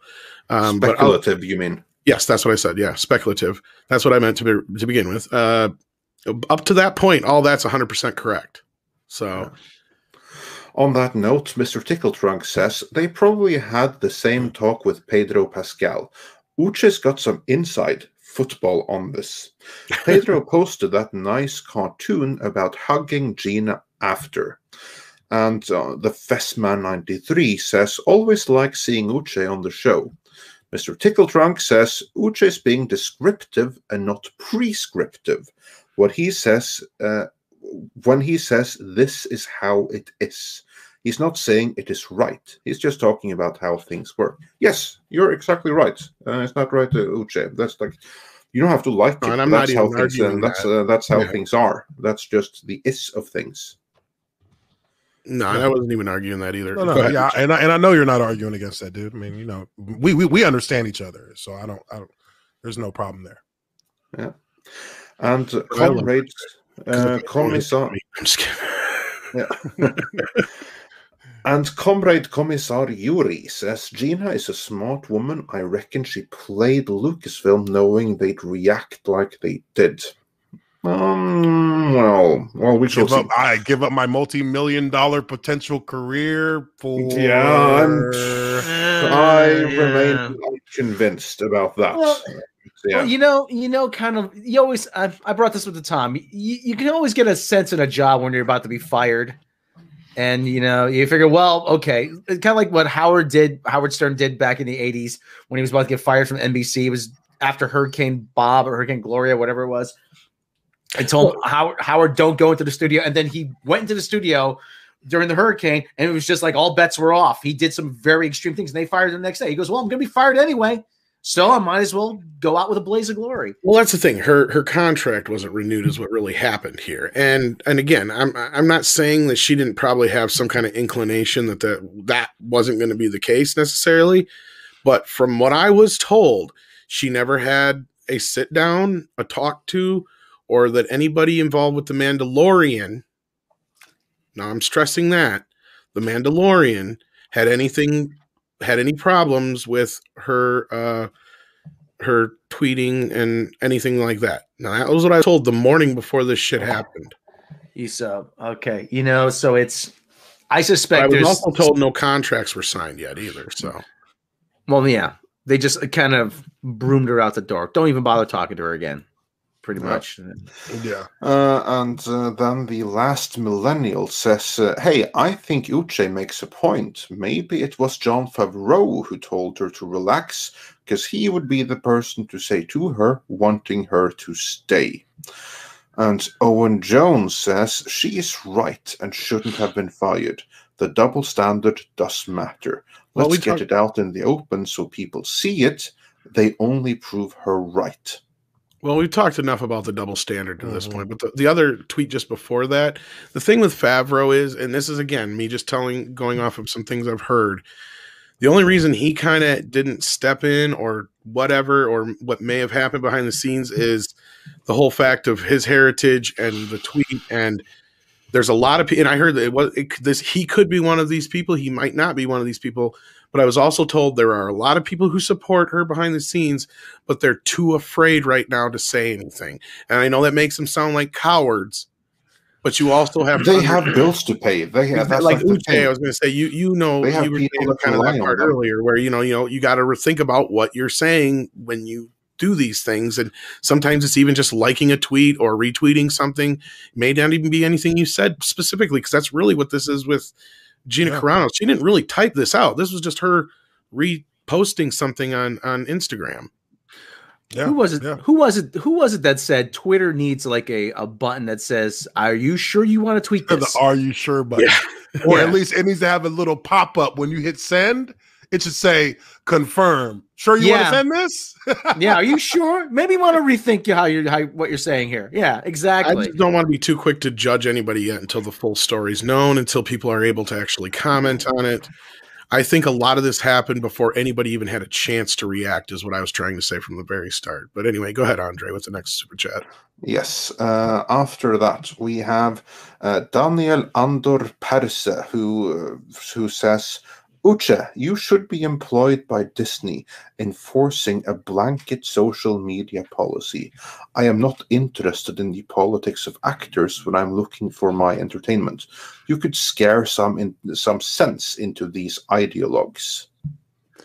No, yeah, man. Look, I'm a believer in expressing yourself because, like I said, in my career, I expressed myself and I interacted with fans regularly, and that's one of the things that the fans in Jacksonville really. That's what put me in really good graces with the people in Jacksonville, is that I kind of broke the mold in the regard of I interacted with fans outside of just talking to beat reporters and news reporters. I would talk to fans on message boards, and I would regularly kind of just give little updates on the heartbeat of the team and stuff like that, without going into anything that is, I didn't comment much on controversial things, but I said things myself that were deemed controversial from a football perspective. So I can respect what her intent was, and I can respect her principles behind that. But again, like I said before, that is one end of your branding spectrum, and the other end, you have to protect it. You got to protect your brand, protect what you want to build for yourself. And sometimes that means not talking when normally you may have talked, just because that's not the time for it, because that can be deemed inflammatory, even if it's really not. And that's just where I see it. And I got to say, just real quick before we move on, Uche deserves some respect, because one thing we do try here is have, variants of voices. We don't want to be an echo chamber. I knew for a fact bringing on Uche would probably be a little controversial with certain people in the chat. And we appreciate everybody who has been more than courteous. And there has been people who disagree with Uche who have been courteous, and those who haven't. And we are just more than happy to have him here to give us another perspective on things. We don't want everything to be an echo chamber all the time. That's what we're accused of constantly, and that's not the case. And a lot of times it's just people don't want to come in. And Uche deserves a lot of props and mad respect for coming in and facing some of the criticism he's getting right now. So I just absolutely like we invited you for a reason, and we stand by that, and we really appreciate your contributions here and some heated debate. That's all good and well. Yep. Yeah. All I got to say is New Bomb Turk. If you're in the chat, I get that reference. Okay. Yeah. So let's move on. Hillis Mallory says beep bop boop. And Archangel G says, it's not that Gina wouldn't put in her pronouns. She was using the field to put strange pronouns in. And this apparently was a high crime to some people. And Peter Noble says, Tom's right and Andre is tone deaf. So, I think you're talking about the Honduras thing. That's one time I could probably, I'll stand on that one, because I know I could probably get more people on my side. But anyway. And Owen Jones says, Uche, you're just proving yourself wrong with Pratt. He's never said anything, yet he's still targeted for politics. These are radicals who want to destroy their political enemies, just commies. Well, I don't think that Uche said anything to refute that. On the contrary, he just said that there's a double standard. There absolutely is. So no, I think he acknowledged that clearly. No, there is a double standard, and I mean, I don't agree with double standards. I mean, come on, I'm a black dude, of course, but the business world and Hollywood is a business world. Even if it's not the same as the NFL, it's still a business world. Bottom lines matter, business brands matter, and I learned in the NFL that brand. And every team that is under the NFL shield understands that shield is to be protected above everything. They don't give a fuck who it is. If Tom Brady said something tomorrow that was like seriously kind of like effed up and really put some shit in NFL's branding stew, The NFL is going to do something about it. Not saying they might not fire him. I'm not, maybe because it's, they might not fire him, right, but they're going to do something because they will protect that shield over every player that has been in the NFL, every player that is in the NFL, and every player that will be in the NFL. They point, like Roger Goodell pointed to that shield when he came in our team meeting room, and he said, "We will protect that shield over everything." And that's what companies are going to do. And exactly. And on that note, Felicity Pubell says, Uche, you're right. When people get emotional, logic goes out the window. If you choose to air your garbage thoughts on social media, that is on you. And Bishop Cruz says, this was about silencing someone even slightly on the right. They hate her politics. They use the supposed outrage of the cry bullies as an excuse. While Dayer says, the acolyte hire us, an example of Disney not aware of Lucasfilm hiring/fire. Oh, no, he means to say, the acolyte hire is an example of Disney not aware of Lucasfilm hiring/firing. Yeah, there you go. And Bogue says for 20 Mexican dollars, dive grass is still more popular handegg. And that's a football reference. I figured it had to be something. And that was a football reference or a football reference. Football. Okay. Football. I never heard that shit. I know it's the hand egg though. I know that's a football reference. Yeah. The rest of it was kind of like Greek to me, and I'm just like, huh? John Cleese one night on Colbert called football "big leather egg fight." I'm like, okay, all right. I always preferred the pigskin. Pigskin, yeah. That's what I say. Just call it pigskin. Yeah.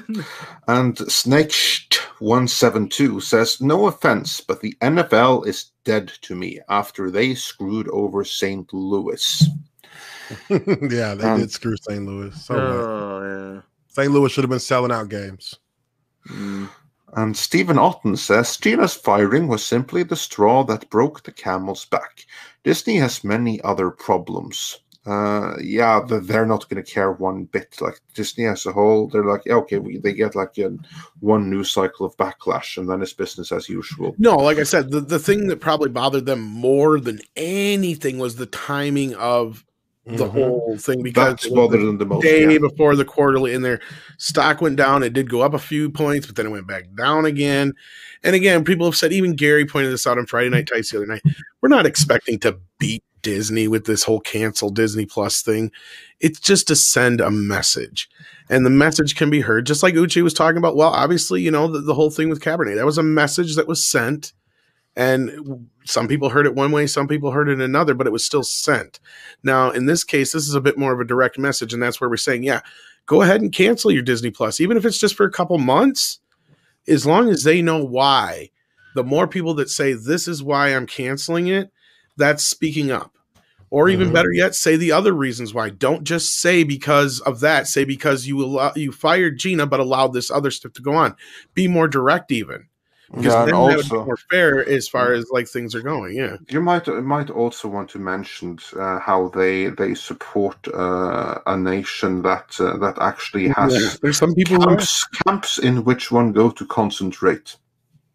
Yeah, there's some people who have, and I applaud that. I wish I'd have thought of some of that stuff beforehand when I did mine, but no, and that's the thing, is as long as they know why, that's important.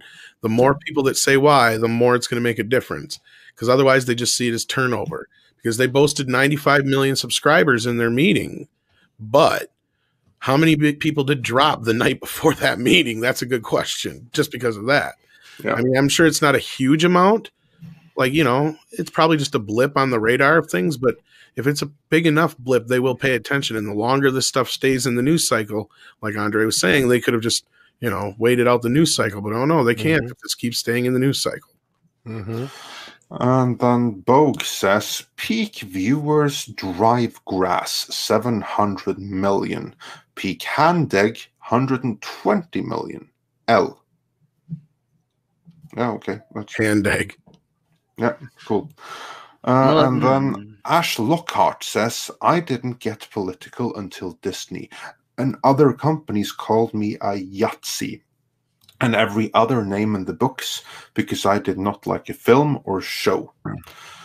Yeah, that's what happens when they have to hyper-politicize everything. And Malcolm Fuller says, Hollywood stabs people in the back all the time. Gina only pointed out a historical fact and had her name dragged through the mud. While Sasu July says, people are ruled by sex, religion, and politics by advising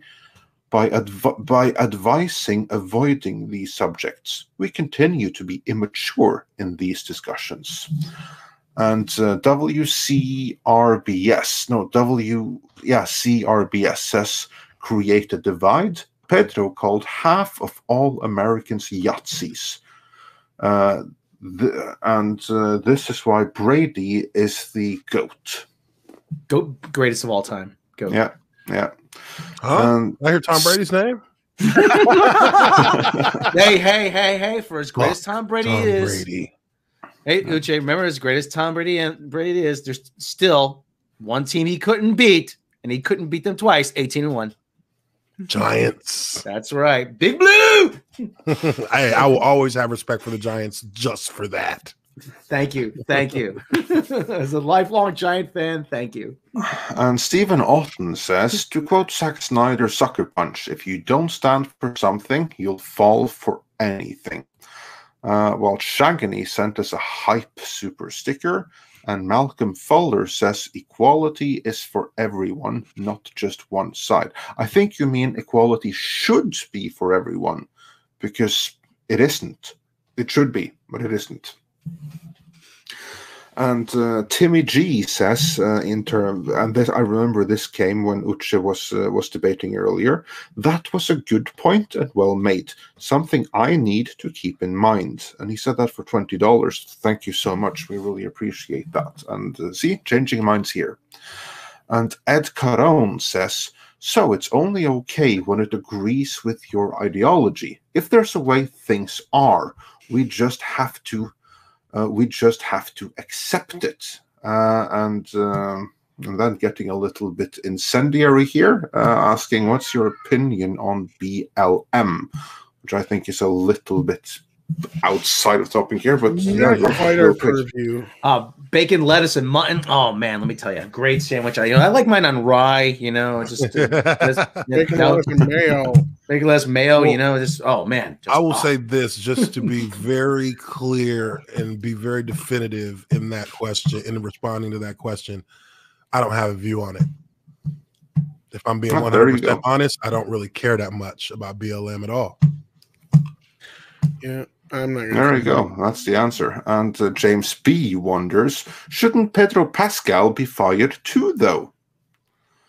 That's a question for you. That's what I was saying too. What we're saying, that's you kind of answered that question already. Only Disney can answer. Sorry. Mm-hmm. Yeah, because again, this is actually right. It doesn't have to be true, but a private company isn't beholden to any kind of equality. We may want them to be. It's our inherent fairness that they should be.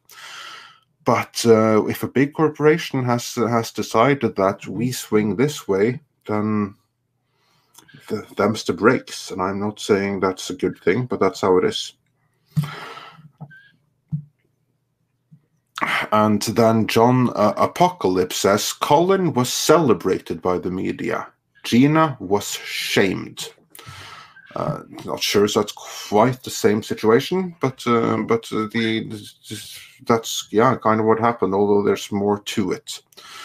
And Bishop Cruz says, at the very least, kneeling was done during the game and as part of the process of the game itself. No player was threatened to be fired for a tweet. And all of this makes Malcolm Fuller glad to live in the UK, where he gets to have a voice whatever side of politics he's on. And Mortrem76 says, I like when the smart left and the smart right talk together. Yes, that's when you have a conversation.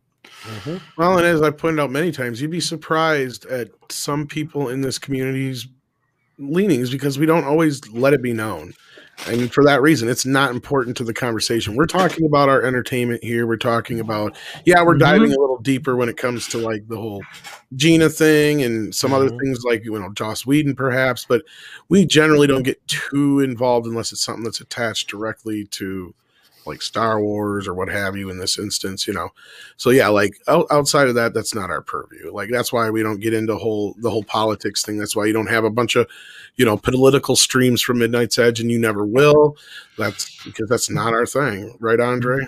Yeah, that's indeed right. We are non-political, and the only time when it's even raised is when it is because of something that we cover that is politicized or that has been made politicized, and then we do it unwillingly and as neutrally as possible because our stance is that we like our entertainment and we want that to be something uniting, and it can't be that if you politicize it.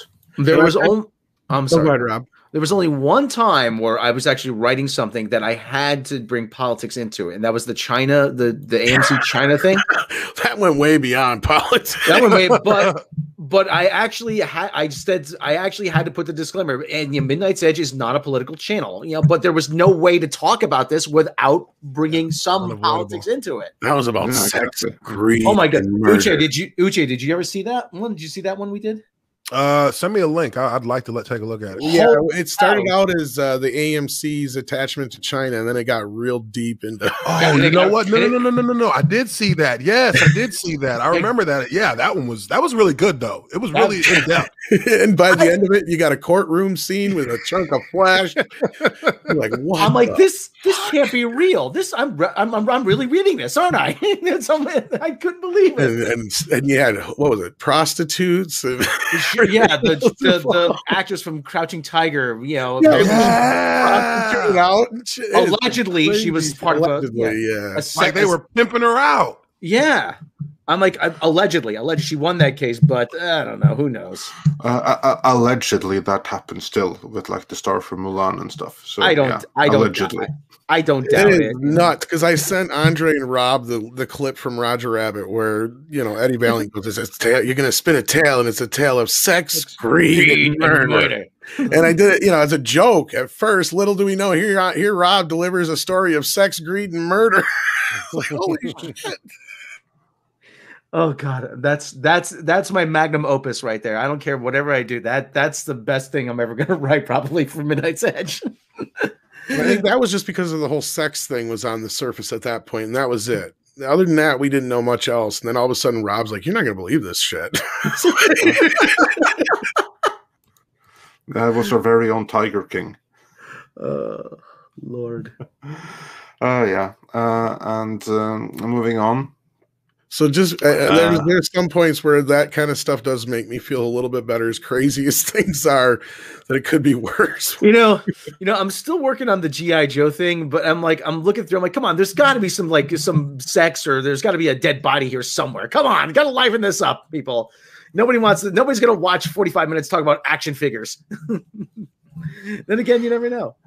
You have to tell the people running G.I. Joe off for having not enough prostitutes and assassinations in there. So, yeah. Next super chat. Hyper Guyver 2 said, regarding Uche's 1A comment, do you not feel that it's time for 1A, 4A, and 5A to be expanded to both online and places of employment? Wow, that's a long question. I don't know what the hell he even said. Again? I think I missed it.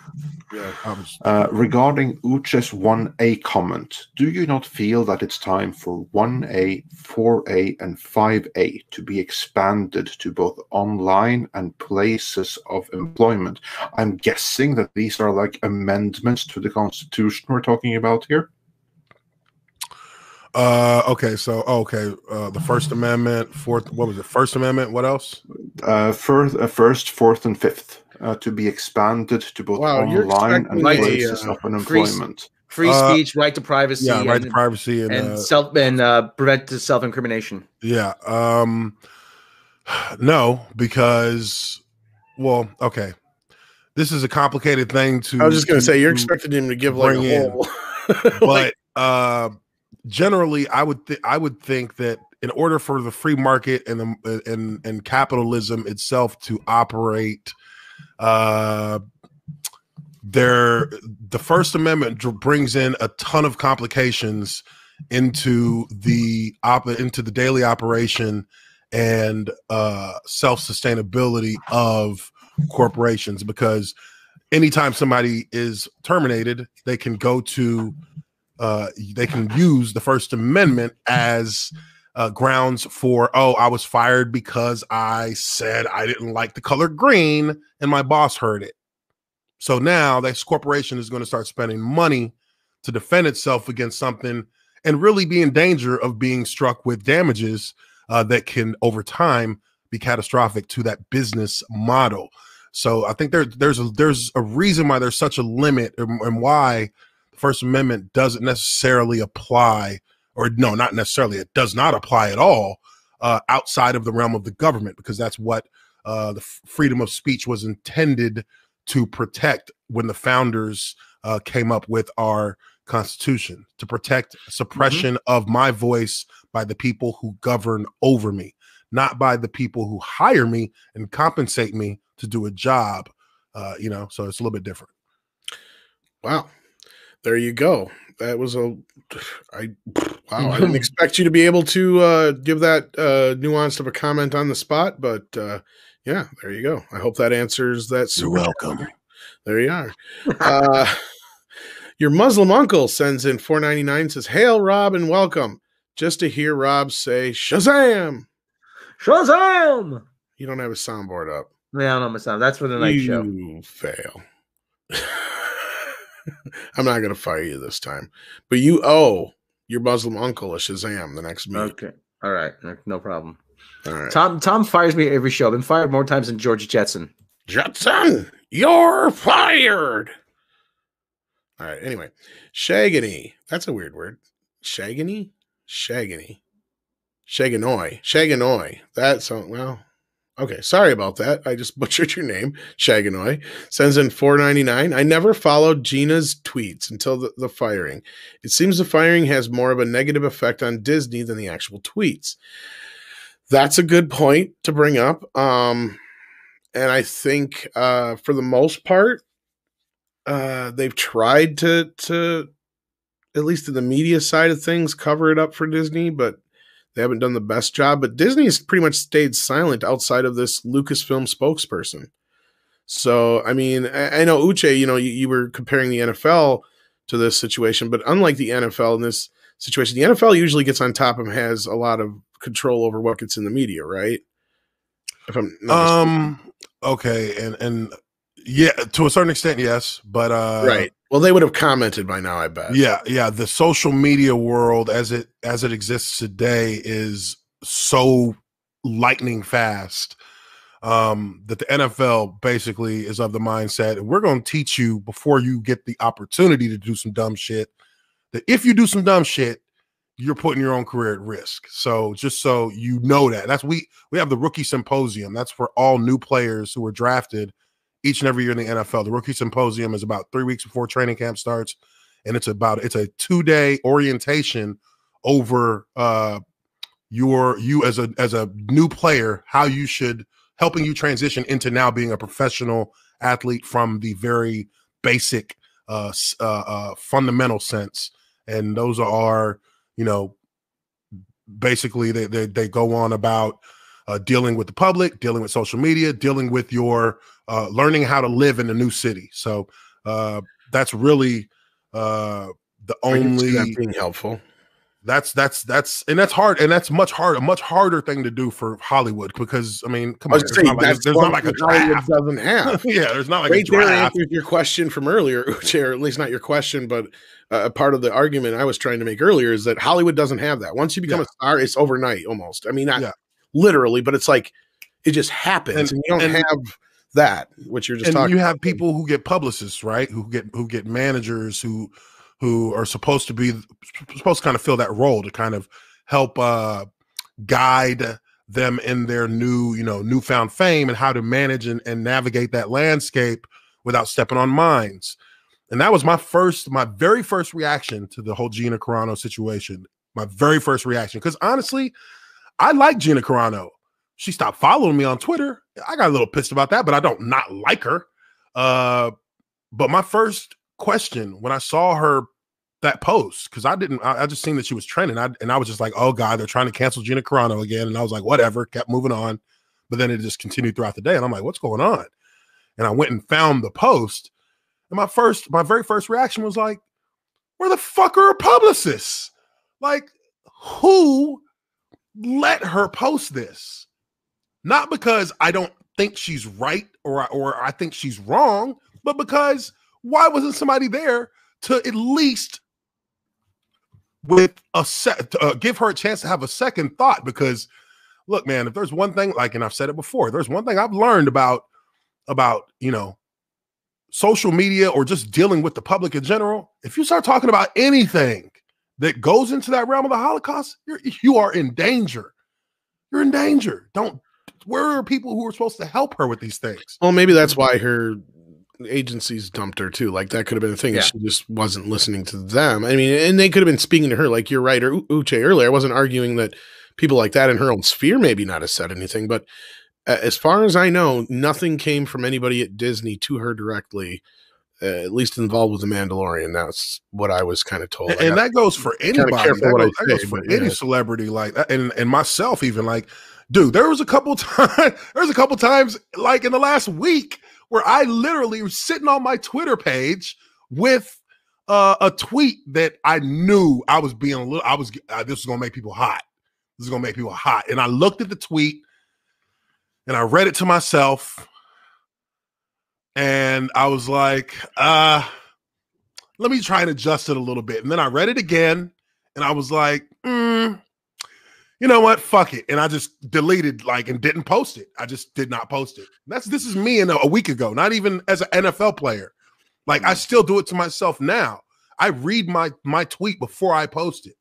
And if I think about, okay, is this going to, or the people that I'm actually friends with and the people that I'm part of the community with here going to see or going to think that I'm taking a shot at them if I post this? I don't know, but I could see how there would be a way that they might. So let me reword it. You know what? There's not a real way for me to send a tweet like this, knowing that I'm kind of sending it to be a dick and a little bit to being a troll. I'm just not going to send it. I just erased it and deleted it and didn't send it at all. And I think that's my self-censoring myself. Yeah. I think any level-headed person's been in that position before. I mean, I know I have. But then there's times where I've said stupid shit I shouldn't have too. So again, I think that's why we need a confirm button. Confirm. Are you sure? Yes, are you sure? No, I agree with you on that one, Uche. I got to get through some more of these super chats though. Michael Deach, if I'm saying that right, says with $20 US, thank you so much. NFL and Disney both with legal rights to fire. A distinction is the NFL protesters were on the clock changing the product presented. Blah. Gina fired for social media, not changing her lines in the show. The consumers will decide. I don't think you're not making a decent point there, Michael. There's a bit of a distinction. It's not like Gina's like in the middle of her show in the characters throwing things in there, but Uche did make a good point as well. I think, unless he wants to say otherwise, that that your personal presence in the out there in the world does matter to a point. Like, that does factor into things, like, because you brought up the photos and stuff of you partying or whatever, Uche, before. I know, and that is something that does need to be taken into consideration, I think, as well. But I think it's a very nuanced, different argument on both subjects, but they also do have a lot of similarities. And I think, Uche, you did cover a lot of that earlier. So, yeah. Again, like I said, it's just a process where when you're in that position, what you say to the public space is like held up. It's held up on a pedestal, for better or for worse.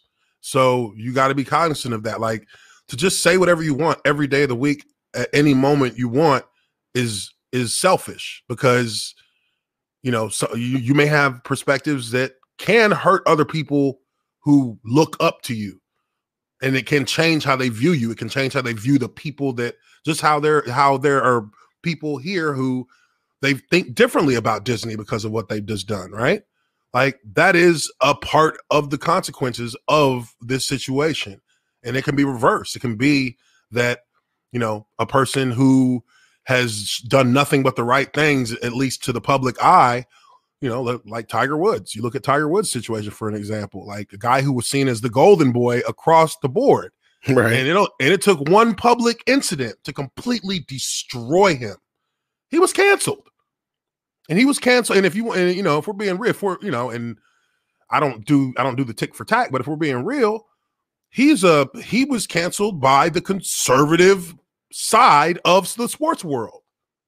And really by both sides, but it started with that side because, you know, I don't know that it's 100%, but I would say it's fair enough to say that side of sporting is more conservative.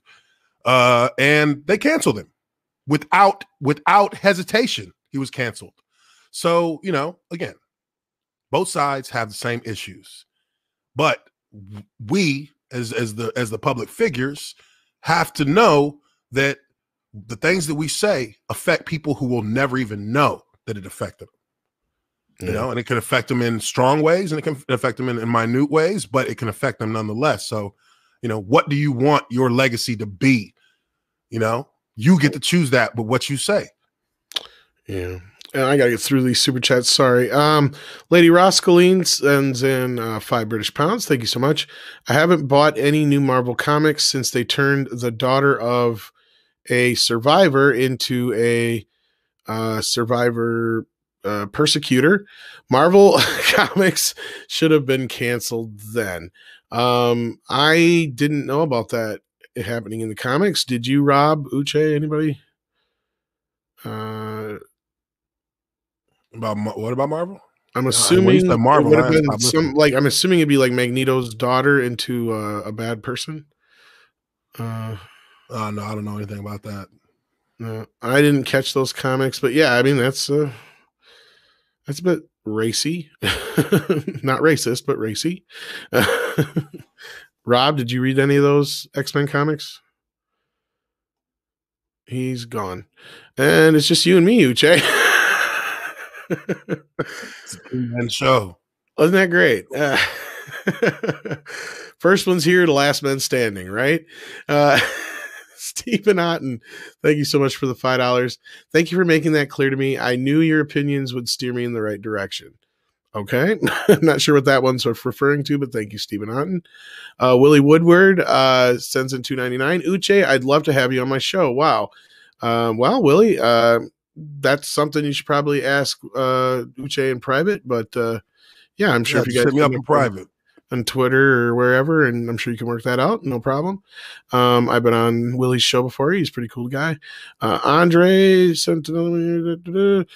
Matt Giles says, don't take this the wrong way, but any more NFL talk and my goldfish is going to kill himself. Don't worry. We're trying to get out of the sports ball. Hopefully we didn't get into too much more. And your goldfish is fine. Is your goldfish fine? I hope so. I'm a pet lover. I can't stand the idea of a pet dying. But anyway, Stephen Otten sends in another one, says, while I don't agree with everything that Uche has said, he came on and stated his case. Great debating and listening to both sides of the argument. Yeah, I gave him mad props and, you know, mad respect for basically he knew he was going to come into a bit of a crossfire here. He knew. I fucking love those scenarios, man. Like people, this is what you got to understand about me. I embrace debate. I embrace discussion. And to a certain extent, I embrace conflict because that's the world I came up in. Competition and conflict. So, you know, I enjoy it. And I honestly, from bottom of my heart, got nothing but love for everybody. It's really, truly me wanting to discuss things with people and debate with people for the betterment of both of us, because I'm going to learn something, you're going to learn something. So, you know, it's always a good thing for me when somebody asks me to come on, because they know that I don't shy away from talking about things. I really don't. There's nothing to me. There's nothing that I have experienced in my life that pushes me to feel only one way about certain things. I just look at it for what it is, and based on my experiences, I apply the knowledge that I learned from people who told me how to look at things without and keep from putting yourself necessarily on one side of it. Because I'm really not, I see people in there in the comments talking about left, this, and that. No, I'm really not either side. Because like, I probably have more friends that are conservative, more friends that are on the conservative side politically and just personally than anything. And I mean, I love them. They're my best friends. No, I can genuinely say I play both sides of it. Yeah. You're a really good dude. You are pretty much what you present on the streams, and you don't bullshit. And that's one thing I do notice about you that is, different from some people who, get this mindset and this idea, and they set themselves out in an argument, and they plant their feet down, and this is where I'm going to stand. And no, you listen to other people. You actually listen. And that's one thing that I have noticed about you compared to a lot of people that I've talked to that, are completely on one side of, one argument or the other. They don't ever actually take into consideration. And that's one thing I've always tried to do, is listen to what the other person's saying and hear why they feel that way as well. And I know Mr. H, who's, you guys got into a bit of a debate on the one show you were on together, and he's been brought up a few times in the chat as well. And we plan on having him back again. And actually, you actually want Mr. H to come on your channel. So, it's not like there's anything between you guys that as far as I know that, anything like that. It's just, we know each other. We listen to each other. We talk to each other. We're friends. And on a level of, I love that line from Men in Black. People are dumb, but a person is smart. And that's the thing, is if you talk to a person, you can just get to know them. They're not, these things that people present, through these labels that we constantly have. And I think that's the biggest problem we have, is going back to all these labels that just are labels are bullshit, dude. And I will vehemently defend anybody who is like labeled just because they have a different perspective. Because I can tell what's a different perspective and what is somebody who's just being ignorant. Those are two different things. And, and I really attribute that to the locker room in football. Like, people, football did a lot for me to teach me about life, because you're put in a setting with people who come from different walks of life, and you're forced to be in that setting with those people and coexist with those people to achieve a greater goal. And that's why in football locker rooms in general, in the team environment in general, not just football, in a team environment, racism doesn't exist. Like, bias doesn't exist, because we need the best from everybody to reach this goal. And it don't matter where you came from, you're here now. So we all got to work together. And so that's why, for me, I can see both sides of people's arguments, because it's everybody has a valid point. Everybody does. There can be different ways to feel about things, and that be true. It doesn't mean you're wrong. Like, there are two things that can be true at one time. So yeah. Uche, a great example of that. Do you know who Bob Page was? Bob Page was Bob. Yeah, okay, you're familiar with Bob Page. He did an interview with Ralph Branca, who played for the Brooklyn Dodgers. Would you just call Jeremy and say, "Can you please let me on Sports Wars already?" Because that's all you want to talk about. But anyway, Ralph Branca said, "You know what? When Jackie Robinson first walked into the locker room, I didn't see a black man. I said, I saw a guy who was going to help us win." Yeah. That was the bottom line. Yeah, and even for guys who had certain perspectives and who you would call racist back then, I guarantee you, 30 days after Jackie Robinson had joined that team, it was no longer this black guy. It was my teammate. Exactly. And sports, and that's one thing that really caught me off guard about not to get back into the whole kneeling thing, but like, that's what caught me off guard about the whole thing to begin with, is like, sports has been one place where barriers have been broken down way before a lot of other things, and that's where it just caught me off guard as a person. But no, I not to get back into that, but yeah. Anyway, Wintrell sends in $5. If this situation was taken to court, Uche would be the worst defending attorney. No, I don't know about that. No, Uche makes some very good points. And he has a unique perspective on it. And I don't mean from the black perspective at all. I mean, from the fact that he's in the NFL, he's seen this kind of thing, and I'm sure he knows some people who've been in Hollywood as well, clearly. So like, I'm sure he has a very unique, and I can't even argue with most of what he said, but I'm just saying, like, this is not the type of world we lived in a few years ago either.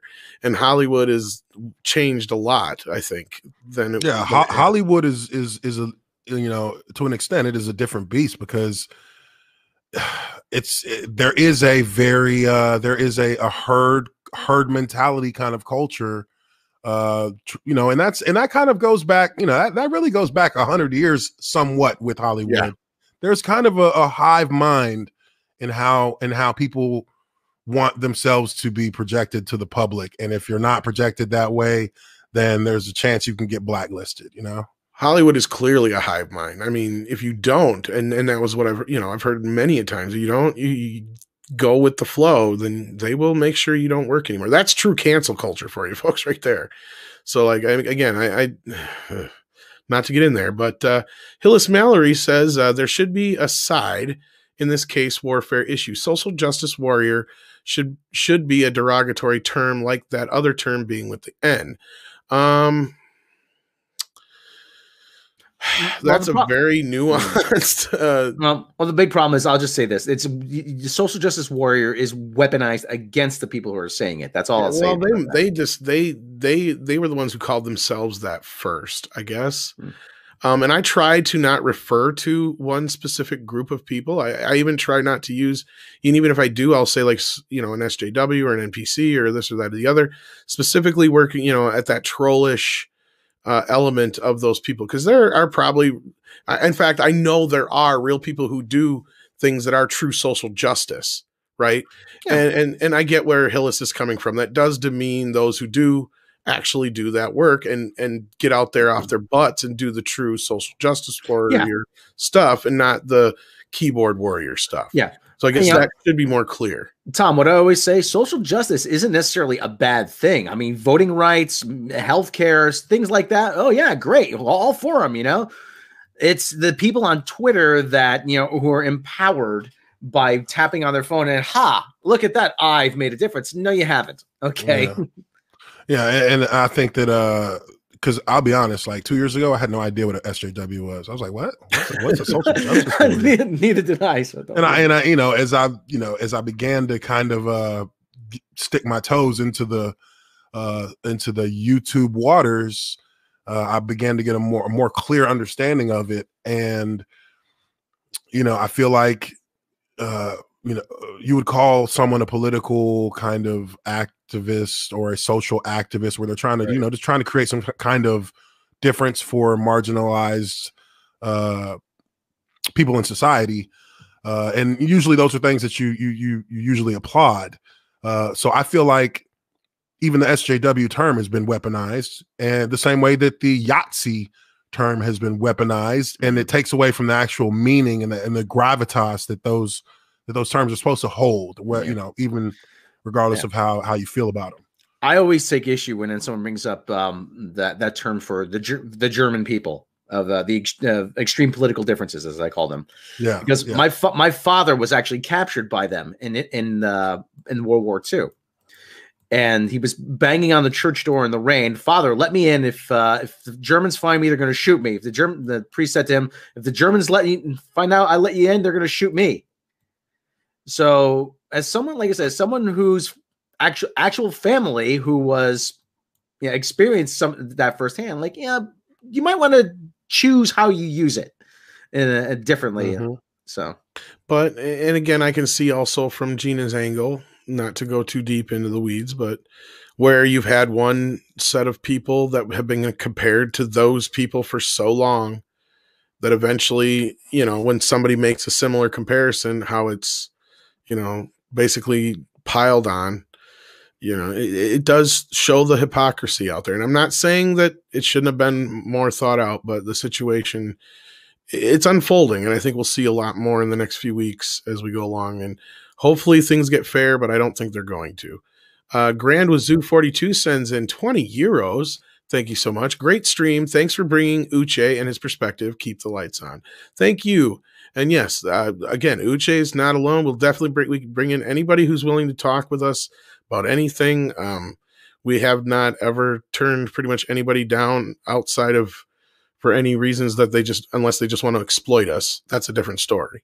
But like, no, anybody who has a differing opinion that, we feel like should be able to be heard, we definitely have no problem. Even Kathleen Kennedy, if she were to get a hold of us, say, hey, I want to talk, I want to tell my side of the story, we'd be more than happy to. That doesn't mean we won't challenge them a little bit, but we definitely would allow that door to be open, no doubt about it. So that's one thing. And I don't even put Uche anywhere in those categories, so don't even think that. No, I just know Uche has some differing opinions than I knew a lot of people in the chat would, and he knew that coming into this. So I was just giving him mad props, as you were as well. Grand wazoo. Tanner Redland sent in $5, didn't say anything, but thank you so much for the donation. And if you did say anything and Google deleted it, we're sorry about that. That has happened in the past. Just let us know in the chat. Neobomb Turk sent in $5. The reason for the name is both the Hollywood Knights and the punk band New Bomb Turks twofold. LOL. That one's for Rob. all I'll say is the Volare scene. That's all I'll say. Volare. Yeah. You have to watch it to get it. But Ash Lockhart, I like that name, says, I didn't get into politics until Disney and other companies called. Yeah, we got into this one already. And yeah, that's kind of where I came in as well. Tanner Redland, what are our thoughts on the whole Joss Whedon situation? Well, that was something we weren't really going to get into per se. We've talked about it when it comes to certain things. Right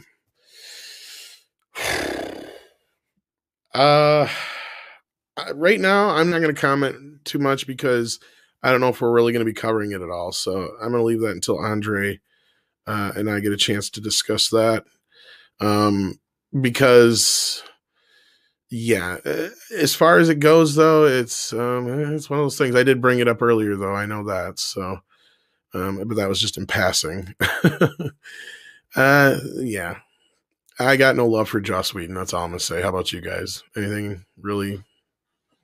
Fuck Joss Whedon. Exactly. I figured. Rob? I'll pass. I figured. And I don't think Andre's back yet. So Alex Acera says, if Snyder fails critical but makes huge money, what then?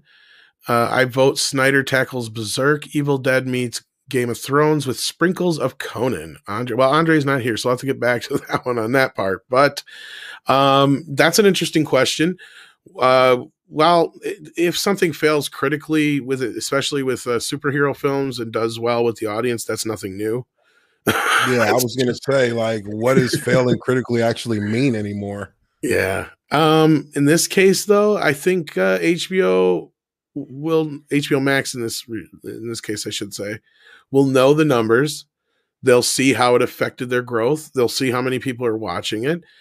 They'll get a good idea of how popular it is. And if the response from the fans, I think like people like Uche and all those guys out there, if they're positive and they want more of it and there's enough people that are enjoying it, you never know. But unfortunately, outside of that, you have people like Hamada and stuff like that implying that this is kind of a dead end. So that did not help the situation at all in the general public. But again, I think as long as there's a big enough audience for it, I don't think that, anything's out of the realm of possibility. What about you, Uche? I think you have an interesting take on this possibly.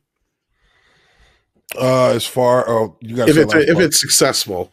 If it's successful, I think they from what I saw with who was it, Grace Randolph, they're saying that the most approachable way to find more, or to at least get more from Zack Snyder and the DCEU, would be through a Joker series. I guess that's what she's hearing, is that if there's going to be any way to get more from him, it's going to be by pushing for Joker, for more Joker. So right. And I can say that I've heard rumblings like, and I know Andre, because we did videos on it, like, yeah, if it's successful, then Ben Affleck's Batman movie, even if it's a miniseries or what have you in whatever form, is a plausibility. Again, I think we brought this up earlier. I think the next step from here is if this is successful, and the big sign of if that it is will be if we get the Ayer cut, right, Uche? I think that'll be like the true sign that, okay, this works, so they're going to do this now. And then if that works, then the door is open even wider, I think. Yeah. I mean, I think that's definitely a possibility. I keep having to remind myself that HBO Max is separate from everything else, because then I keep thinking about, I know. Otherwise, I'm thinking to myself, well, but no, they definitely could look to move to getting an Ayer cut. I would like to see that. I think that I know the first time I heard that it was a trailer company that did the editing for, I said, oh hell no. You know, they just make it like Guardians of the Galaxy. Yeah, we're gonna need a new cut, because a trailer company putting a movie together, that just doesn't make any sense. And I'll tell you this though, the Ayer cuts one I could probably get behind more than the Snyder cut, to be honest. You know, it may be that, you know, dude, I mean, we saw the first trailer for Suicide Squad. It was completely, it had a much more, I felt like it had a much more, I felt like there was a much more focused, well, I won't say focused. I just felt like there was much more in way of fleshing out the team. It felt to me like they were going to try and flesh the team out itself rather than necessarily have some big overarching story. Like the beam that fires into the sky. Yeah.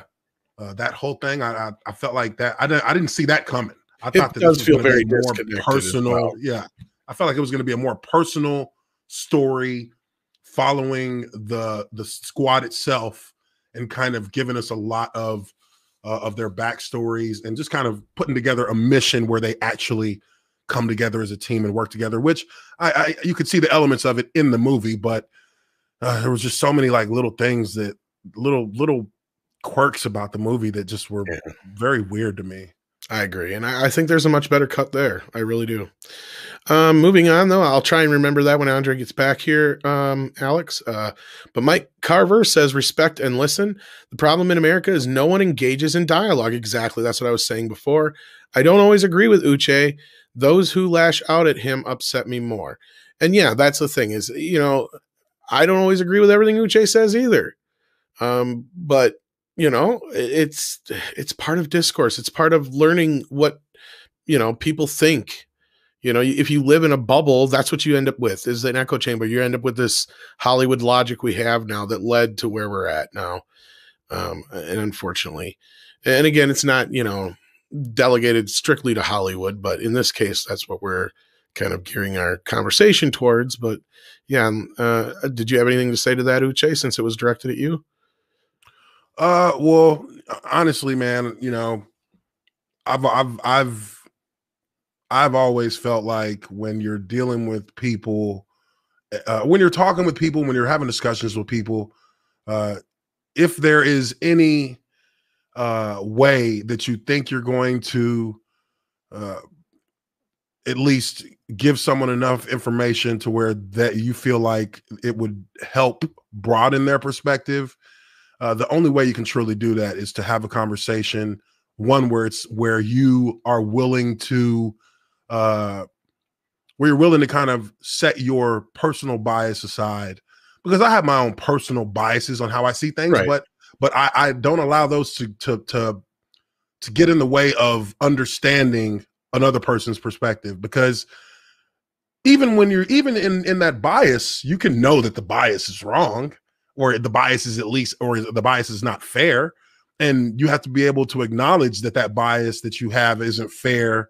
And you have to be able to concede things that you aren't absolute when you're dealing with people. Like, you know, it's that shows the person you're talking to that you have respect for them, that you can respect what they're saying, and you can actually understand that what they're saying has truth to it.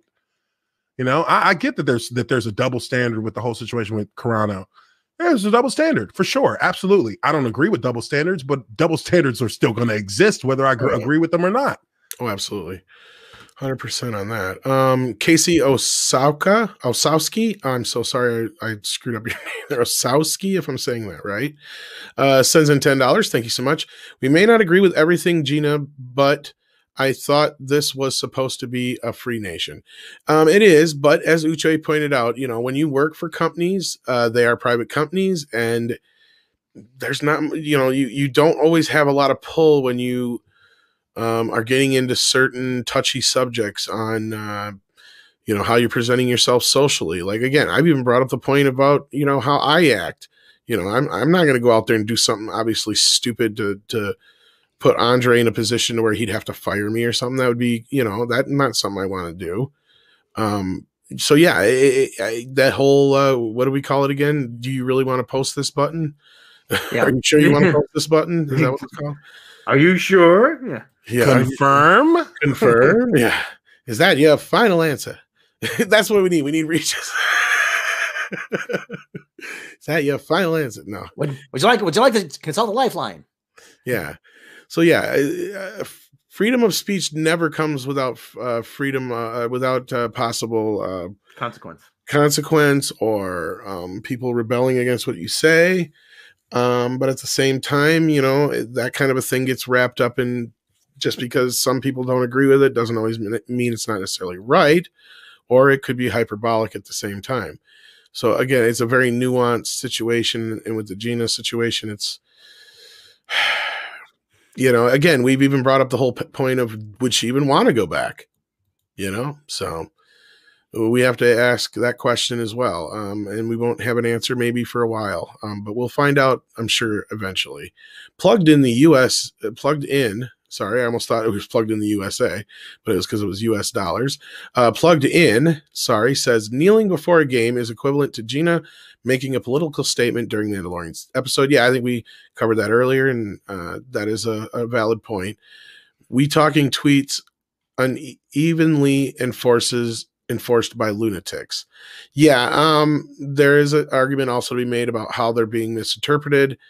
But unfortunately, Uche did bring up a good point, is once you bring in things like, that horrible thing that happened to people, or certain other things like slavery and other things that we can't really mention on YouTube, that really opens your argument up for a lot of problems. Or as I put it, you handle those that want to take them down ammunition, not just ammunition, but ammunition made of depleted uranium that there's no real stopping. Yeah, that was one point you made in that recent video very eloquently. So there you go on that. Unless anybody else wants to chime in on Plugged In, that's the last super chat we got, Andre, and that's where Plugged In. Let's Geek see. Daddy is the next one we're on right now, and that is, they're reporting that Pedro has quit The Mandalorian. I looked that up, Geek Daddy.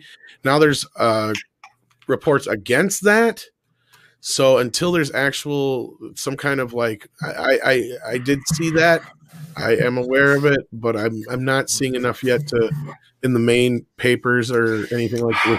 Here I would like to point out that this is something that both the Doomcock and ourselves, independently of each other, reported, that there were problems behind the scenes with Pedro Pascal, and that the solution was that he would have a significantly smaller portion role going forward. Essentially, that in season 3 he would be mostly a voice actor, which would enable him to take other gigs in addition to the Mandalorian gig, where he gets to show his face. Now, that's what we heard at the time and what Doomcock reported. This kind of falls in line with that, but we'll see what ends up happening here. But I think that those rumors just got a massive boost, even though they were ridiculed at the time. Even Grace Randolph, I know many people have a very conflicted relationship to her, but in terms of scoops, she has been on the money a few times. She said she's not in backing down from the Pedro Pascal. Horrible things were going on there, and again, this feeds right into that. So I think there's more to it. But yeah, we'll see what happens there. All right. We'll look into that, and we'll have more on that if it's true or appears to be true. We'll get into that later. But as of right now, I've found conflicting reports. So yeah, that's the best I can do. Nicholas Burunning, if I'm saying that one right. Hi, guys. Sorry to catch the stream late. No worries. I have a question for Uche. If you're listening here, yep, Uche's back. Does the NFL have policies about how you treat your fans compared to how Disney treats their fans? That's a very good question.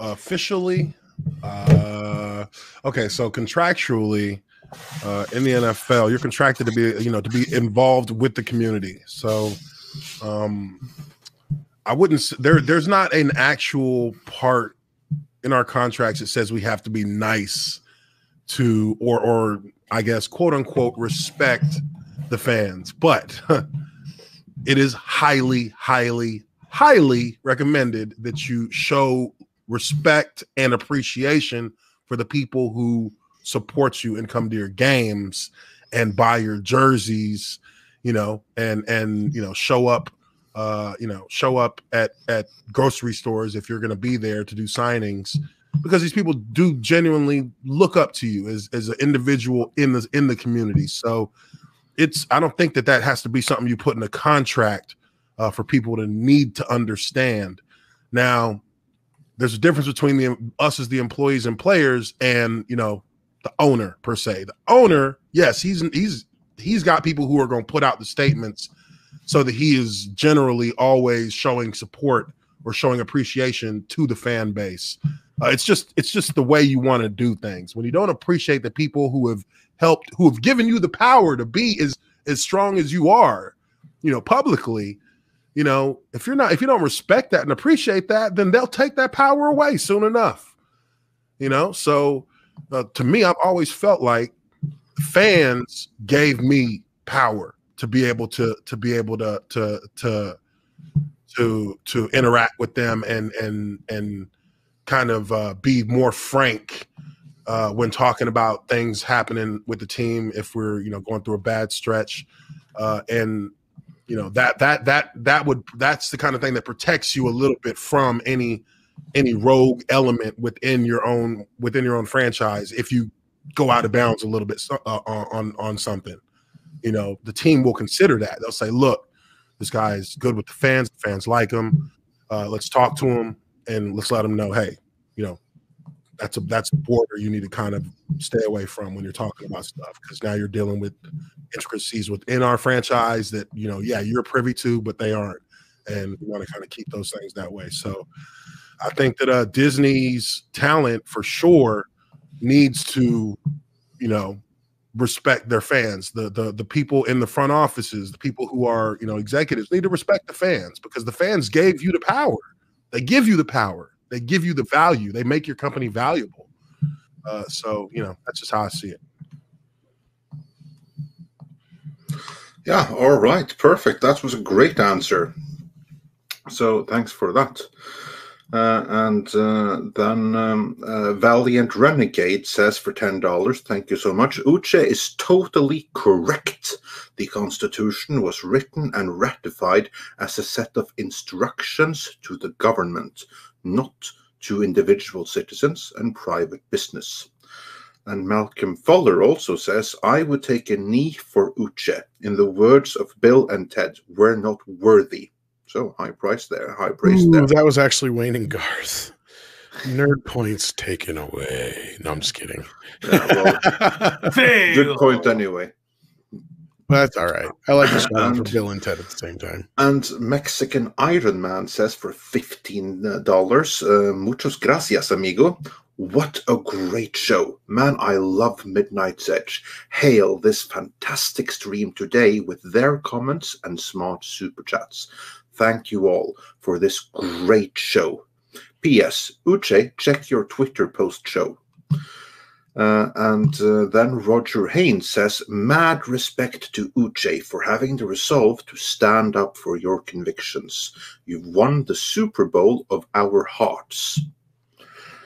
And Willie Woodward says, see, I agree with you, Uche, on the sport stuff. That's why I'm against canceling in general.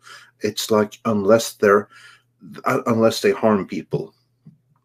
And Silver Nova says for $5 Australian, cheers, my good sirs, for this great show. We need more interaction, not tribalism. And Midnight's Edge in the morning is a candle burning in the dark. Oh, thank you. And Taker610 says cancellation should be done by the fans. Bottom line should rule. No doubt in my mind, viewers want Gina back. Twitter did not. Big difference. And then Brett Cohen says for $10 Australian, every teenage generation rails against the system. First time in history they're heard worldwide. Soon, normies will block their ears and say, it's just a new generation. Stand strong as this will pass. Well, we shall see about that. And then Bogue says for 50 Mexican dollars, yeah, man, corporations shouldn't have to respect the... one more time. Yeah, man, corporations shouldn't have to respect the rights of citizens. That's why back in the 60s, businesses had the right to segregate. I'm not quite sure what he's trying to say. That's why back in the businesses had the right to segregate. Oh yeah, because corporations shouldn't have the right to. You have to clarify that. I don't quite get what you're trying to say. I'll put it in the private chat so you can see what he's trying to say. I don't quite get the intent there. Yeah, that was a little bit weird. I didn't really understand what I mean, I think I don't know. I don't know. Yeah, you have to clarify that because I'm not able to quite decipher it.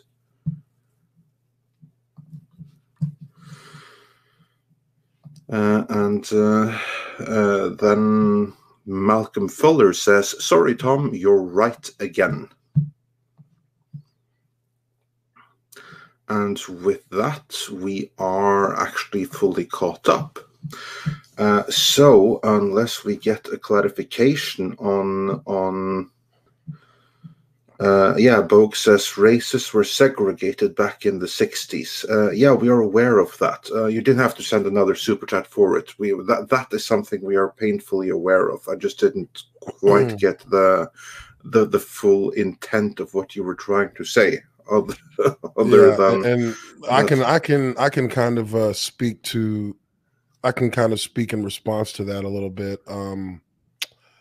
Races were segregated back in the 60s because there was no law in place that deemed racist segregation to be illegal until 1963 when the voting right, or 1963 or 1965 with the Voting Rights Act, with the Civil Rights Act. Sorry. Oh, okay, there we go. He's like, it's okay. I was hoping I wasn't gonna have to go in a fucking diatribe about fucking we civil appreciate rights. it. I was just about to say, are you sure he's not being sarcastic? Okay, good. I'm glad you're being sarcastic because I was thinking to myself, this motherfucker must be the dumbest motherfucker. I was out of the room for a second and I caught the latter half here and I just putting it all together now. I'm like, wait, it's Boag. He's being sarcastic. Thank you for the super chat. You didn't have to say that to say that, though. Now it's funny because I'm like, damn, this motherfucker dumb. No, I should have known better, and I was out of the room. I apologize. Oh, joke's on us then. Yeah. But in any event, with that, we are actually fully caught. Are we? Oh, well, yes, actually, we are. A few minutes, but my dog was bugging the piss out of me. Like, all right. He had to go. So yeah, we went for a really, really long time today, which is actually pretty fantastic because that only means that we had a really, really great stream.